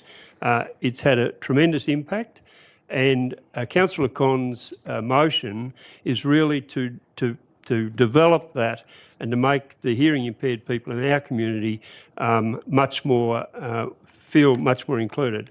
I had the opportunity, well, my wife actually umpired lawn bowls for the deaf community for several days, and I had the opportunity of presenting medals to the darts community. It was particularly fascinating to find a person not only hearing impaired but visually impaired who won a medal in darts. I wondered how that works, but he did explain to me later that he could see a little bit, and on a dartboard I know where everything is. They were a great bunch of people, and it was a great event for our community. Thank you, Councillor Thurley. Over Speaker 4, Councillor Vanderman. Thank you, Mr Mayor. Just on the same theme as I learned of a couple of new sports where not only can you participate in the sport, but you can have a drink at the same time. And that was the darts and the indoor pool, 8-ball pool. So I might take up those sports. But on the basis of, I did go to a few functions to present medals, fantastic bunch of people. Can I also remind councillors and the community that next year North Albury Football Club are hosting the Deaf Australian Rules Football Games. And they've got that over a weekend. So hopefully the people that have been volunteers during the recent Australian Deaf Games take the opportunity to help out with that particular function. So I support the motion. Thank you, Mr Mayor. Thank you, Councillor Vanderman. Another Speaker 4, Councillor Cameron. Thank you, Mr Mayor. I commend the motion. I pay tribute to the staff and to the work done by councillors to make this a success, and to the participants, of course, who it was all about. Councillor Con did an excellent job in her participation in representing council. Her speech in Auslan was widely recognised as a great thing, and was a great thing. So it's to her credit, and I commend the motion. Thank you. Thank you, Councillor Cameron. Councillor Con, did you wish to close debate on that motion? No, thank you, Mr Mayor. Thank you, councillors, for your support. On that note, I'll put the motion. All those in favour? Any against? The motion is carried. CM 10.3, notice of motion levying the sports ground redevelopment. Councillor Cameron. Thank you, Mr Mayor. I'd like to move that council notes with concern the unforeseen increase in budget for the Lavington Sports Oval redevelopment project. 2, that the General Manager is to present a report to the March meeting of Council, which is to address the following issues. A, what event or events have led to this unforeseen increase in the budget for this project? B, who is responsible for the events or events occurring? C, were contractual arrangements deficient in any way? D, when did council staff first become aware of the event or events with the project which has led to this unforeseen increases in the budget? E, what processes have been put in place to ensure that such an event or events cannot reoccur on other projects? F, is there any scope for council to pursue any party or attempt to recoup any part of the additional money which will have to be expended on this project? 3, the report is to be presented in open council and each point above addressed separately. If the answers raise confidential detail, then these may be redacted and reported in a separate confidential annex, but as far as possible, the points raised are to be reported in open council. Thank you, Mr Mayor. Thank you, Councillor Cameron. Looking for a seconder. Councillor Stutchbury. Happy to second that, Mr Mayor. Thank you. Councillor Cameron, did you wish to open debate? Thank you, Mr Mayor. This has been an unfortunate occurrence. It is not clear entirely the full range of the questions that I've raised tonight, if they've been fully addressed, and I don't personally think they have been. Fiscal responsibility as councillors is one of our core roles. We have a finite amount of money in the city budget, and it is up to us to act as the custodians of how that money is expended. Financial responsibility is a bit like the adage about justice. It doesn't have to just be done, it needs to be seen to be done. And we have a responsibility, I believe, to our residents and our ratepayers to make it easily accessible to them when things like this happen, to fully investigate why they happened, to take action to make sure they can't happen as far as possible again, to mitigate the risk of them happening again. But most of all, to present the information in an open forum where they can be informed directly or through the media of what has happened and why. It is a bad practice for councils, I think, to slip into the habit of doing things behind the scenes and explaining things behind the scenes. And insofar as is possible in all occasions, councils should be open, particularly about matters of financial deficit. It is well and good and to take credit for the good things that council does, but when something goes wrong, when there's something bad happen, we have to be open about it. Thank you. Thank you, Councillor Cameron. Councillor Gluck, you have a question? Yes, thank you. Through you, Mr Mayor, to the most relevant member of staff. And I preface my question with the fact that whilst we have been provided with information on an ongoing basis by the staff with relation to or relative to what I believe Councillor Cameron's motion is about, I don't have a report to go with this. I have a list of questions from Councillor Cameron. So I would like to know, with reference to 2C, the contractual arrangements, were they contractual arrangements of made by council, or were those contractual arrangements made by an organisation that was contracted by council to undertake those arrangements? And if I could, to the most relevant member of staff. Mr Mayor. I think it should be to the proposer, Councillor Cameron. Thank you for your question, Councillor Glacken, through you, Mr Mayor. That's why I want a report to answer that and all of the questions that are articulated in my notice of motion. There has been updates to councillors, but they've been verbal, and there's only been 2 of them to my knowledge. I may be wrong about that, but certainly I'm only aware of 2. This needs to be dealt with in open council in a detailed report from staff, and that's why I've brought this notice of motion here tonight. Councillor Van question? Thank you, Mr Mayor, through you to the most relevant member of staff. Could we get some idea of how long it might be to prepare a report of this nature, and what might be the earliest time that we could look at that report and discuss it in open council? Thank you, Councillor Van. Mr Zachnich. Thanks for the question, through Mr Mayor. As we've reported in recent times, Councillor Van der Ven, that report will come to the March council meeting. Okay, there are no further speakers for or questions. Councillor Cameron, just to close debate. No, thank you, Mr Mayor. Thank you. On that, I'll put the motion. All those in favour? Anyone against? The motion is carried. Thank you, councillors. The notice CM 10.4 notice of motion rezoning of the Albury Showgrounds. Councillor Stutchbury, and let the records reflect that Councillor Van der Ven is leaving the chamber.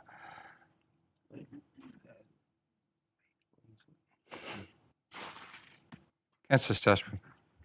Thank you, Mr Mayor. I would like to move that in response to the written request on behalf of the Albury Showground Trust dated 11th August 2017, prepare a planning proposal under Section 55 of the Environmental Planning and Assessment Act 1979 in support of the rezoning of the Albury Showground, 836 Mate Street, North Albury, Lot 30 DP 1011904, Lot 1068 DP 753326, Lot 7060 DP 1023469, Lot A DP 160741, Lot 112 DP 827167, Lot 34 DP 1011904, Lot 1 DP 1065427, and Lot 1 DP 726146.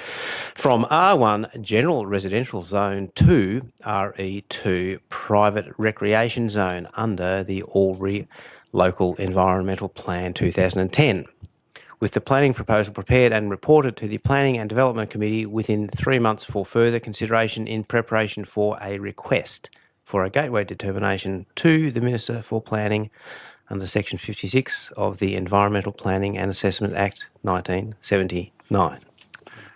Thank you, Councillor Stutchbury. Seconder for this motion, thanks. Councillor Thurley. Second the motion, Mr Mayor. Thank you, Councillor Thurley. Councillor Stutchbury, did you wish to open debate? I'm going to make this very brief. It seems to me odd that the showgrounds are zoned as residential. The showgrounds are currently, I think there's a master plan being developed for them. There's a lot of questions surrounding the showgrounds and camping and other matters, and it would appear to me that the showgrounds need to be correctly zoned in order for all of this to move forward in the best possible way for Albury City. Thank you. Thank you, Councillor Stutchbury. I have a question from Councillor Con. Councillor Con? Thank you, Mr Mayor. I'd like to propose an amendment to Councillor Stutchbury Yes. on the third line to replace the words "in support of" with "regarding." So take out "in support of" and put "regarding" the rezoning. Are you happy with that, Councillor Stutchbury? I'm deliriously happy with that, Mr Mayor. Thank you, delirious one. So we could just make that amendment, please, ladies. I'm slightly less delirious, but I'm happy with it. There's a lot of delirium going on.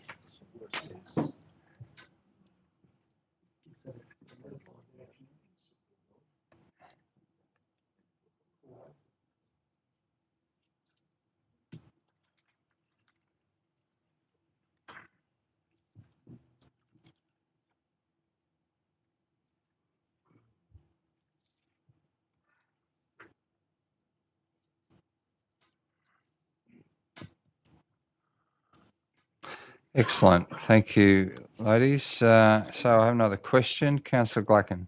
Thank you, through you, Mr Chair, to the most relevant member of staff. My understanding is that this, and again, there's no report attached to this notice of motion. My understanding is that this land is indeed Crown land, and so I'm not quite sure how this will play out. And indeed, if it's appropriate to be making such a request at this time, noting also that there is some my memory is that there is some master planning work being undertaken as well. And so I'm not certain if this is indeed the best way forward, as suggested by Councillor Stutchbury. So I'd like to ask the most relevant member of staff how this may assist Albury City, the relationship or the implications of the Crown land, and indeed the master planning work being undertaken, as my memory serves me. Thank you. Councillor Glacken. Mr Keys. Through you, Mr Mayor, this request was part of a report that was presented to Council late last year in relation to some compliance action and actions occurring on the showground at that point in time. In relation to this specific request, Council staff put forward that there was a master plan proposed to be prepared, and in the absence of that master plan being completed, it would be inappropriate to proceed with rezoning without knowing the outcomes of that report. That was the advice back then, and that was supported by Crown. The land being Crown land doesn't change the process. Council can still resolve to prepare a planning proposal in relation to any land within its local government area. But I guess I'll go back to the previous point. With the master plan currently underway, Council staff would certainly recommend that 3 months is not going to be sufficient for that to be completed. It may take longer. If we could get some extra time for the completion of that master plan, I think it would be very appropriate. There may be recommendations that come out of that that have direct implications about the zoning of the site. Thank you, Mr Mayor. Thank you, Mr Keys. Just a question from me in relation to this particular zoning as it is currently. the R1 general residential zone, when was that changed, and was it changed from something else to this current zoning, and why was it changed? Are you able to tell me that? Through you, Mr Mayor, the zoning change occurred primarily through the transfer of the Albury LEP over to the standard LEP template that's provided by the state government. That was particularly brought about. We were one of the first councils across the state to be brought into that new system because we had areas of the Hume Shire that were amalgamated or joined into us. So we had two LEPs operating over our local government area. To try and eliminate that and to make sure that we had consistency across the whole of the local government area, but more importantly to make sure that our zoning, which was a very broad and performance-based zoning previously, was directly in line with the new template, which is much more specific and very, very prescriptive about what uses are permitted where. Under the state government's LEP template, that's where the change occurred. The previous zoning that applied across the showground site was a very broad, generalised zone that allowed a range of uses, including commercial, business, as well as residential, and hence when it was transferred over, the most appropriate and most aligned, more closely aligned new definition under the new template was general residential, and that's why this use was applied to this site. And I understand that the school is also zoned general residential, North Albury School? That's Is correct. that correct? That's correct as it stands at the moment. Okay. Councillor Doxey, you have a question? Thank you, Mr Mayor. I was going to follow along the line with Councillor Glacken about Crown Land, but Mr Keys has answered that. But my question relates to, I understand there is some non-compliance happening on the site currently, and is this an attempt to actually cover that? And I take the point that we need more time to consider this particular motion because I think it's got long-term ramifications for the city. Thank you. Mr Keys? Through you, Mr Mayor, I might try and answer that rather than directly if I can, more broadly. If this rezoning was to proceed and council endorsed it and supported it through the processes that are involved, it could be a 3 to 6 month process. Once we go under community consultation, we go through state government endorsement, so we've still got 3 to 6 months to go. At the conclusion of that, that doesn't automatically permit or enable the activities that are occurring on the site at the moment. So again, council considered a report last year in relation to compliance action on the site in regards to camping or overnight accommodation activities occurring on the site. Council passed a motion not to proceed with any further compliance action provided certain conditions were met, and also in line or in view that the master plan was to be completed, and following the completion of the master plan, further consideration of the uses and activities permitted or encouraged on that site would be looked at. I'll go again. If the rezoning went through, there is still an additional process to go through for approvals, including a DA for the use of that site as either a camping ground or caravan park. And there are additional requirements that would need to be considered and would fall in, be required for those activities to occur on the site in the future. So it's not a case of automatically getting it rezoned and then the existing uses are approved and away they go. There is a further level of assessment and consideration, and there would be a significant level of upgrade required if they were to meet the current standards, which would normally be imposed under a normal development application process. I hope that assists with your question, Councillor Doxey. Thank you. For that, thank you, Councillor Doxey. Question, Councillor Thurley. Yes, through you, Mr Mayor, to the most relevant member of staff. Mr Keys has raised some concerns with the showground master plan and the timing of this motion to prepare a report within 3 months. If this motion said 6 months, would that be of any significant difference? Mr Keys. Through you, Mr Mayor, the master plan process has commenced. In regards to the timing of that, I would have thought it would be possibly, hopefully, completed within 6 months. That would then facilitate and inform a further consideration of rezoning. But I can't guarantee that would happen within the 6 months. I'd leave that open for council's discretion on which way they want to go there. Thank you, Mr Keys. Councillor Thurley, did you wish to add to that? I wish to ask the mover whether he's happy that be changed to 6 months. Councillor Stutchbury.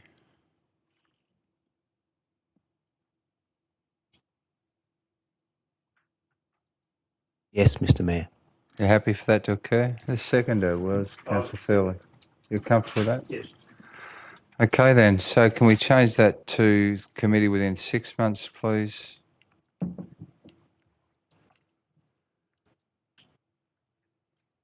Thank you. Thank you, councillors. Speaker against, Councillor Glacken.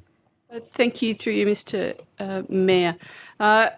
I speak against this motion for a couple of reasons. And I also, Mr Mayor, foreshadow another motion should this motion be lost. That would be along the lines of the request coming back to council subsequent to the outcome of the master planning work being done. So to speak against this particular motion, I don't think it's appropriate that we be dealing with this at this stage. I think it would be more wise, noting the change to the 6 months, I think it would be even still more wise for us to allow the master planning to run its course.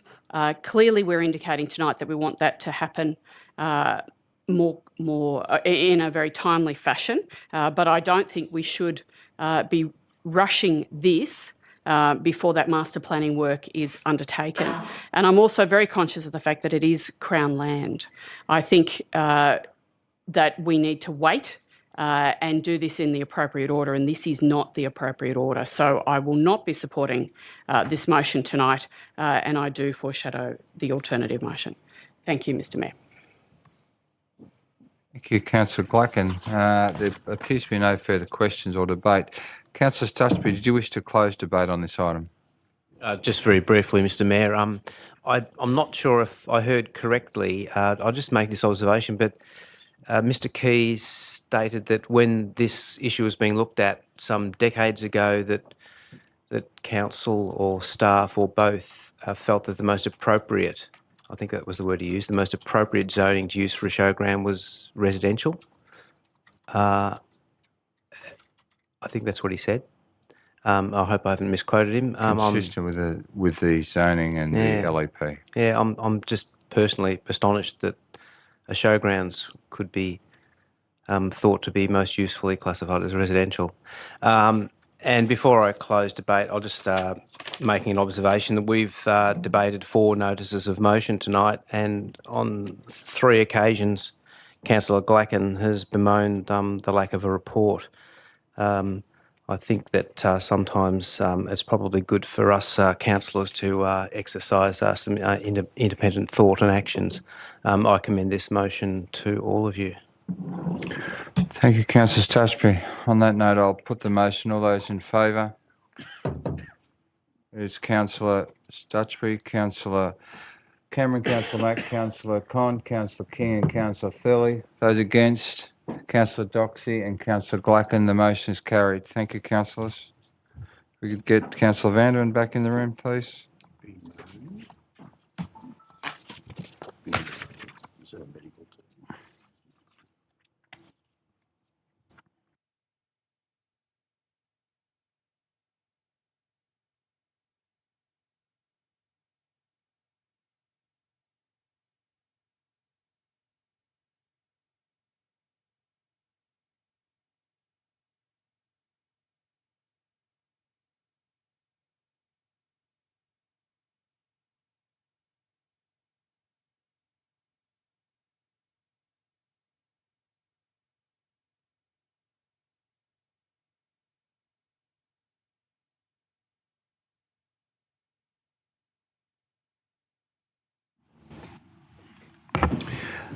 Thank you, councillors. Let the records reflect that Councillor Vanderin has returned to the chamber.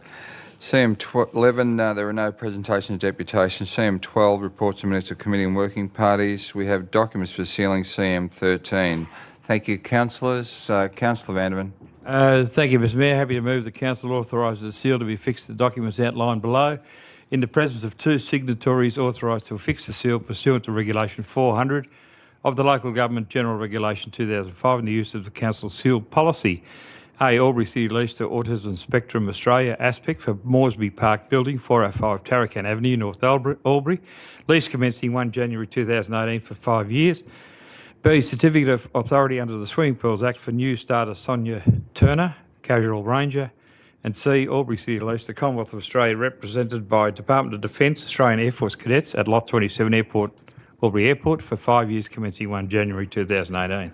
Thank you, Councillor Vanderman. Councillor Doxey? Happy to second, Mr Mayor. Thank you. Councillor Vanderman, just to speak to that? No, thank you, Mr Mayor.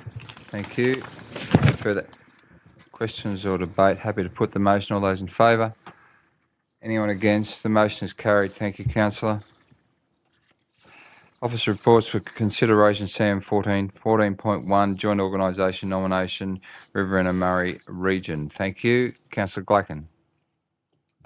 Thank you, Mr Mayor, through you, to move the recommendation to Council that Council A, in accordance with Part 7 of Chapter 12 of the Local Government Act 1993, the Act, that Albury City Council, the Council, resolves that the Council inform the Minister for Local Government, the Minister, of the Council's endorsement of the Ministers recommending to the Governor the establishment of a joint organisation, known as the Joint Organisation, in accordance with this resolution.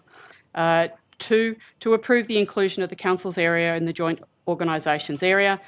3, that the joint organisation be established to cover the Council's area and any one or more of the following Council's area: Albury City Council, Balranald Shire Council, Berrigan Shire Council, Carrathool Shire Council, Edward River Council, Federation Council, Griffith City Council, Hay Shire Council, Leeton Shire Council, Murray River Council, Murrumbidgee Council, Narrandera Shire Council and Wentworth Shire Council. And 4, that on expiry of the period of 28 days from the making of this resolution, the General Manager provide the Minister with A copy of the resolution, including the date on which Council made this resolution, and B, inform the Minister that his resolution has not been rescinded for the purpose of the Minister issuing a certificate under Section 400P of the Act. Thank you, Mr Mayor. Thank you, Councillor Glacken. Councillor Thurley. I'll second the motion, Mr Mayor.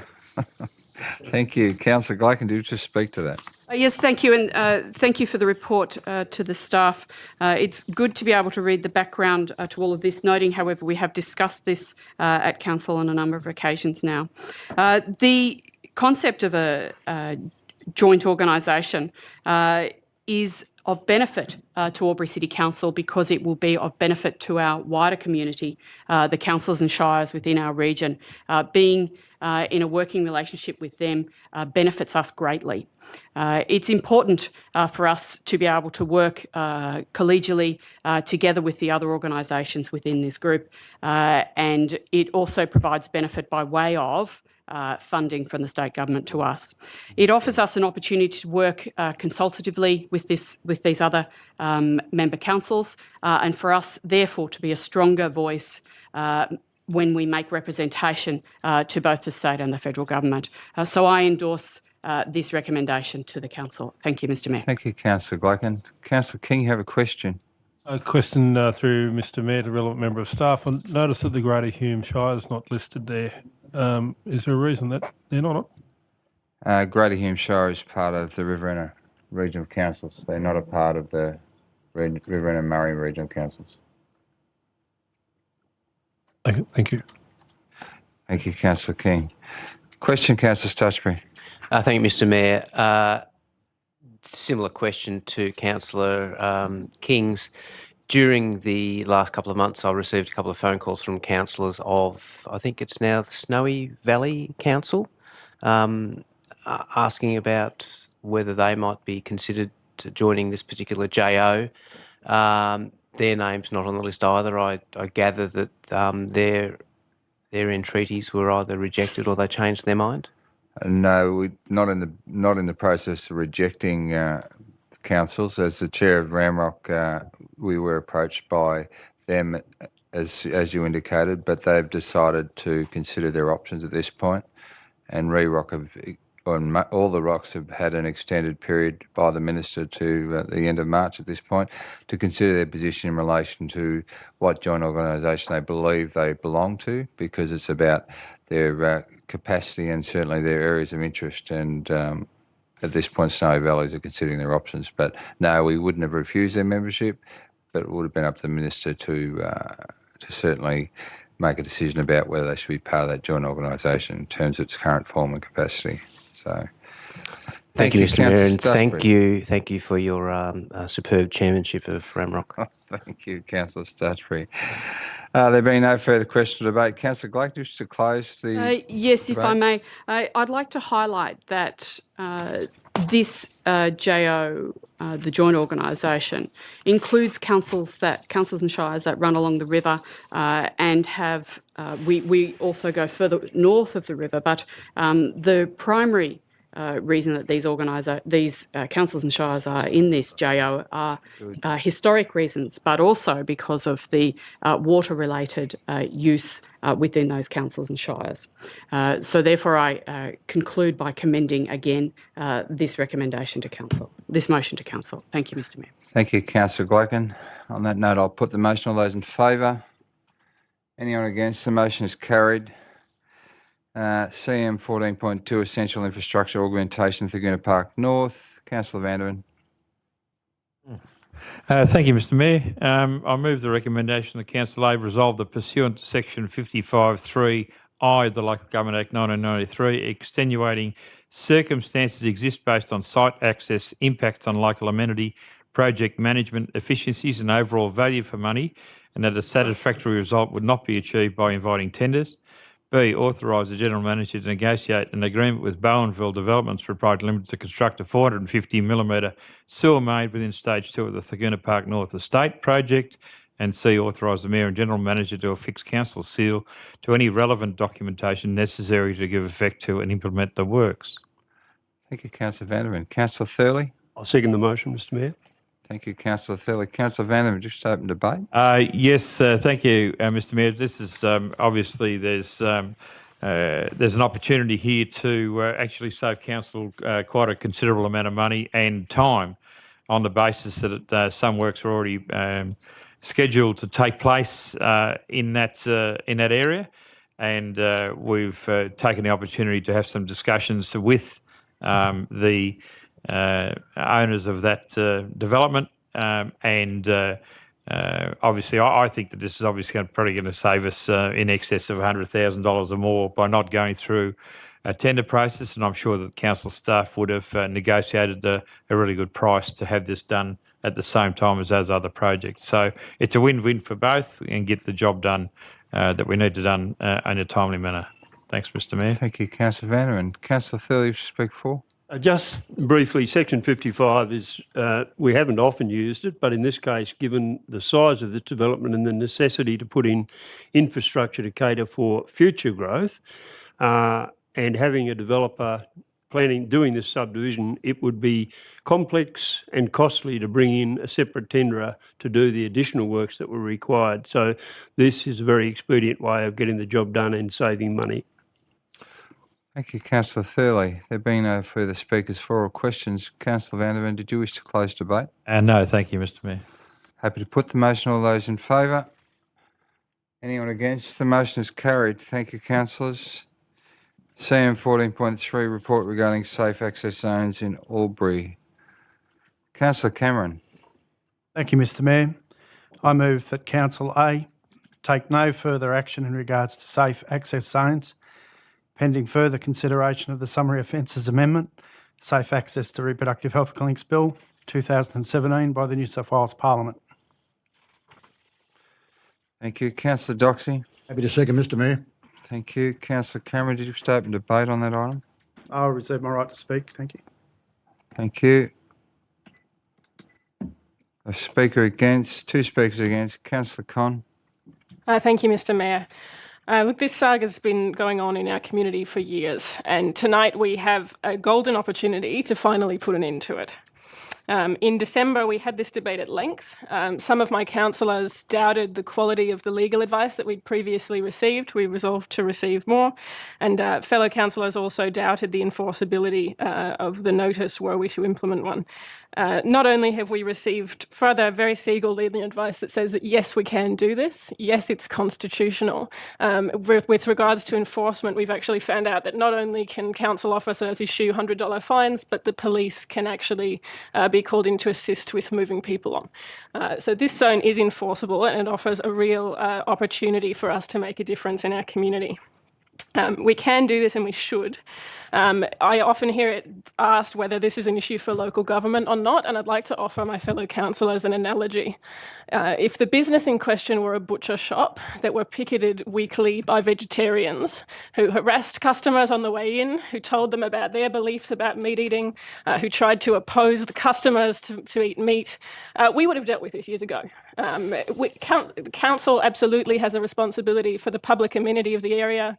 We have a responsibility to the people who live next door to this clinic, to the businesses across the road from this clinic, to stop this from happening. Waiting around for the state government to take action is just unacceptable. We've been sitting on this for years. We debated this in 2015 before my election to council. We debated this last year.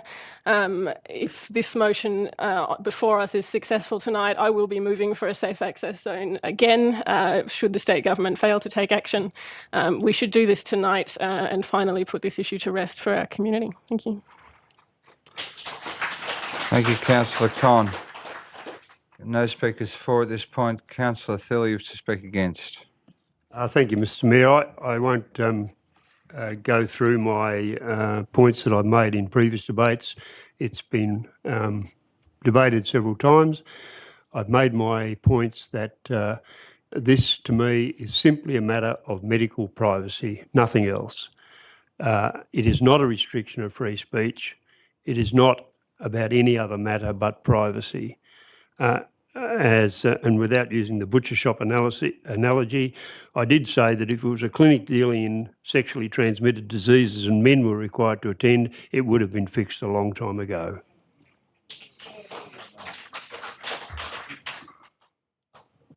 Thank you, Councillor Thurley. I have two speakers for. Councillor Glacken. Thank you, Mr Chair. Regretfully, I need to speak for this motion of Councillor Cameron's, not because it's Councillor Cameron's motion, might I add, and indeed hasten to add, but it's because it is not realistically enforceable. Yes, it's enforceable to a degree, but it is not realistically enforceable. It is a state or a federal government issue. It's a medical issue. It is not an issue that councils should be dealing with. It is about privacy, and I agree with Councillor Thurley on that matter. It's about the rights of people, about individuals. And it is about the rights of those individuals to make personal decisions. I believe that this needs to be pursued through the New South Wales Parliament, and I would support further representation, as I said, I think it was December, said in December, I would support further representation by us to ensure that appropriate action is taken by the state government, rather than trying to put band-aids over this situation.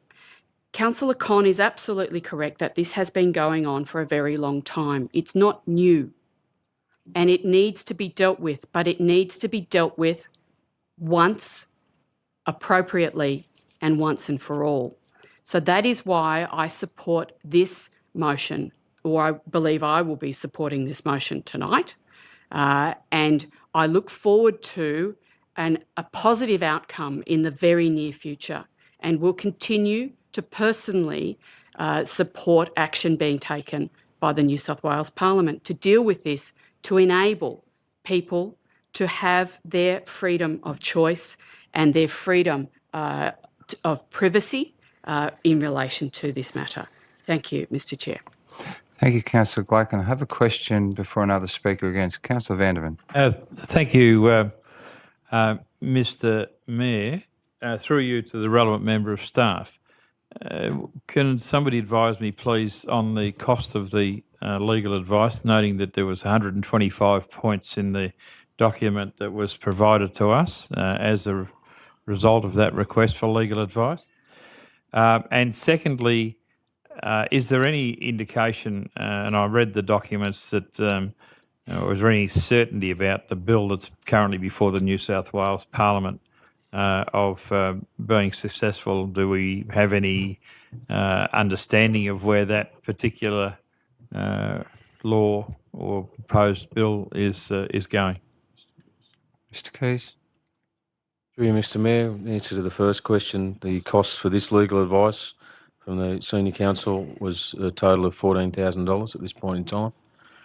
In regards to the parliamentary bill and the success or likelihood of that, you'd have to ask your local member and the members of the House of Parliament. I couldn't advise. Thank you, Mr Keys. Thank you, Councillor Vander. Another question from Councillor Glacken. Thank you, Mr Chair. A clarifying question from following on from Councillor Vanderven's question. Can I confirm the $14,000 is quoted? Is that for this particular piece of advice and not the ongoing legal advice we have sought, Mr Chair? Mr Keys. Through you, Mr Mayor, the advice that's been attached, circulated to councillors last week from the Senior Counsel involving 2 barristers was $14,000. Thank you, Mr Keys. Another question, Councillor Vanderven. Thank you, Mr Mayor. I noticed that there's been no foreshadowing of a motion should this one fail. But if this motion was to fail and we basically took the opposite view that we will take action as recommended, that Councillor Conn and Councillor Thurley would like to see happen. How long, if Council eventually passed that, I know this is hypothetical, but if Council passed that, how long would it be before we could enact that advice that we've been given, that it's constitutional and all this sort of stuff? Mr Keys. Through you, Mr Mayor, we've sought advice on whether there's sufficient delegations for the General Manager to act on this and for staff to act on it.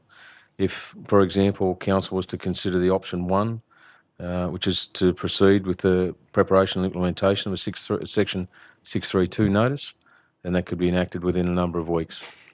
It involves the preparation and installation of the signage and advertising of that new proclamation, and the General Manager has the appropriate delegation following a resolution of Council as could be envisaged. Councillor Vander, are you happy with that response? Yeah, thank you. I know you didn't want to speak for, but I'll take the speaker against first. Councillor Stutchbury. Thank you, Mr Mayor. Councillors, this is not really an issue of either free speech or the right to pray. There's plenty of places in Albury to pray. There's only one fertility control clinic. And this issue is not an issue of money either. I don't think there's some fear of what it might cost or what a court case might cost. We as a council have just spent $3 million moving a piece of unwanted dirt from point A to point B. I don't think that this is an issue of enforcement either. It may or may not be enforceable, but I don't believe that that is the main issue. It's certainly not an issue of whether or not medical abortion or surgical abortion is legal or not in New South Wales. And it certainly has no relevance to the upcoming New South Wales state government election and what the possible outcomes of that might be. This issue is about the right to confidential and unfettered access to medical care, and it is all about we, the powerful, helping those who are powerless. And I'd like to foreshadow a motion in case this one is lost. Thank you. Thank you, Councillor Stutchbury. Councillor Vander, speaking for. Thank you, Mr Mayor. I today have received obviously numerous emails from both sides of this particular argument. imploring me to vote to take no further action, and also imploring me that we should take further action. So if I was to take heed of the advice that says I should listen to the community about what they say about this, unfortunately, I would need to sit on the fence, because a number of people that have contacted me about both sides of this debate as pretty equal. My views are quite clear on the first and the second times that we've debated this issue, and this is the third time that we've had this debate around this issue. And I, even though time is at short supply at the moment, I took the opportunity to read the legal advice twice, once yesterday and once today. And I must admit that whilst there is some comfort in the legal advice that said, yes, we could do this, but there was no absolute certainty about the fact that there was no guarantees that we could do this. There was no guarantees that we wouldn't lose a challenge, et cetera, et cetera. So from my perspective, there was nothing in the legal advice that gave me any comfort as to whatever position I took that was the right position to take. My view has always been that the law that we're proposing to use is not the appropriate law for this particular action that we intend to take. I believe that the state government is on the verge of making this bill regarding, exclusion zones similar to Victoria and Tasmania. Hopefully we take the best parts of both states' legislation into account when they formulate the legislation here.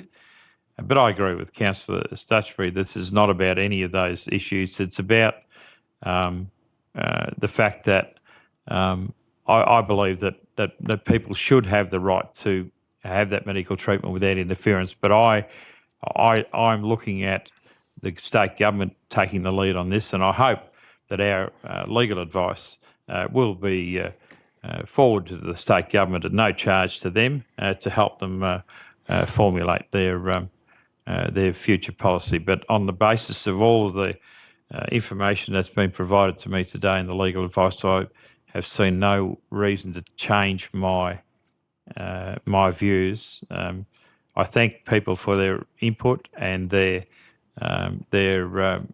discussions and the points that they make, but I have no compelling reason to change my view at this stage. Thank you, Mr. Mayor. Thank you, Councillor Vanderman. Councillor Con, you have a question. Thank you, Mr. Mayor. My question's to Councillor Vandervan, who states that he's received equal representation, arguing for both sides of this debate. Does that include the petition of 5,287 signatures received in 2014 when you were a member of council? No, that doesn't include that, Councillor Con. Thank you, Councillor Con. There appears to be no further questions or debate on this item. Councillor Cameron, did you wish to close debate? Just briefly, Mr. Mayor. This is not the first time we've debated this issue, and I'm disturbed tonight to hear Councillor Con say that if she doesn't get away, or if the state government doesn't bring legislation that pleases her, that this council and its ratepayers will be forced to endure this exercise again. I don't know how many times this council has to reject this nonsense before we are put through it again and again and again. But however, I'll be happy to front up and I'll be happy to debate it vigorously each time. I want to put paid to one thing doing the rounds currently, and it's been mentioned tonight, and that is the fiction that the police would be able to step in where our rangers lack the power to move people on or to issue fines or create an effective exclusion zone, that the police would magically appear and enforce council's notice for them, the 632 notice. We currently have a 632 notice in operation at Alexandra Park, which was, I talked about the name and my feelings about Alexandra Park a bit earlier tonight. That prohibits the hitting of golf balls. And that's the sort of thing, by the way, that this provision or this part of the Local Government Act is designed to do. Minor activities like fouling swimming pools, dropping chewing gum, hitting golf balls.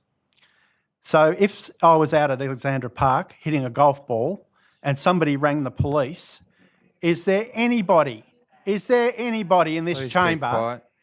that seriously thinks the police would come blazing down with their lights on and arrest me for breaching a Section 632 notice? It's time to get a grip and face reality.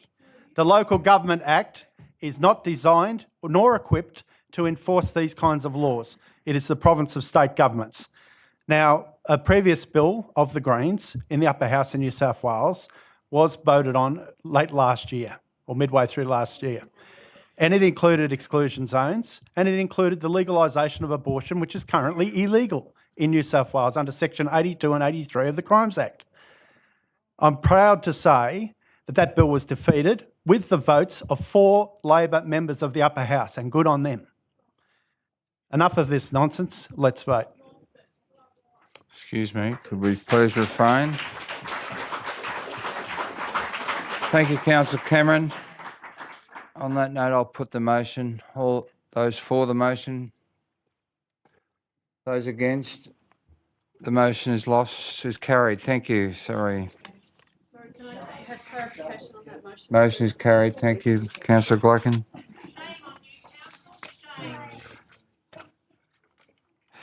Thank you. Now we have officers' reports for noting CM 15.1 Regional Cities, New South Wales. Councillors, please. A mover, please, councillors, on 15.1. Councillor Thurley. Thank you, Mr Mayor. I move the council receive and note the Regional Cities New South Wales report. Thank you. Councillor Glacken. Thank you, Mr Chair. Happy to second Councillor Thurley's recommendation.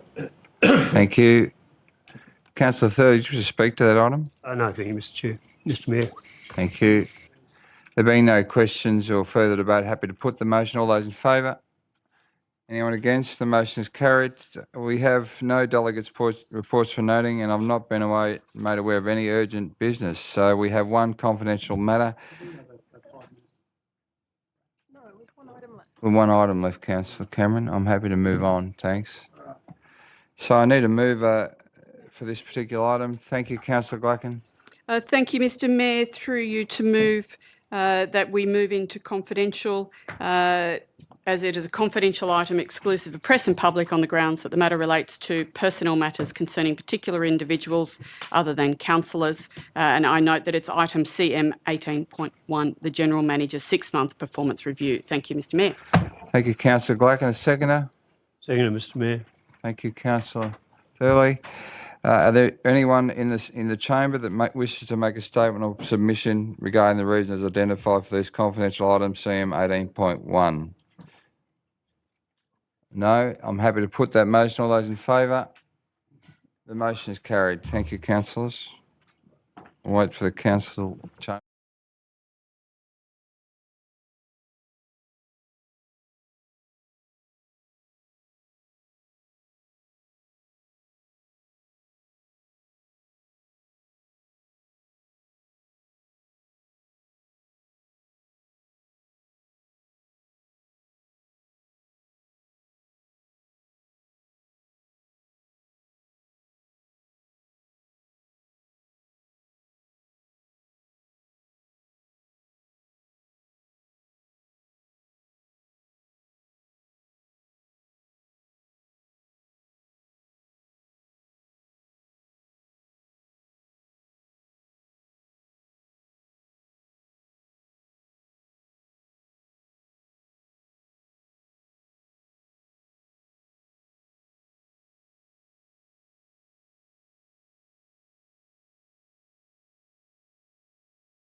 To open council and live streaming.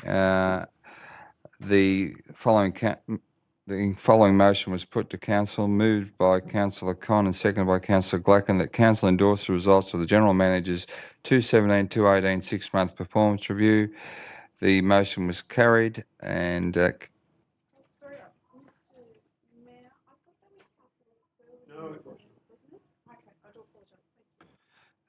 motion was carried and the motion is printed on the board that council endorsed the results of the General Manager's 17-18 6-month performance review. Thank you. There is no further business for council and I close the meeting at 8:22. Thank you.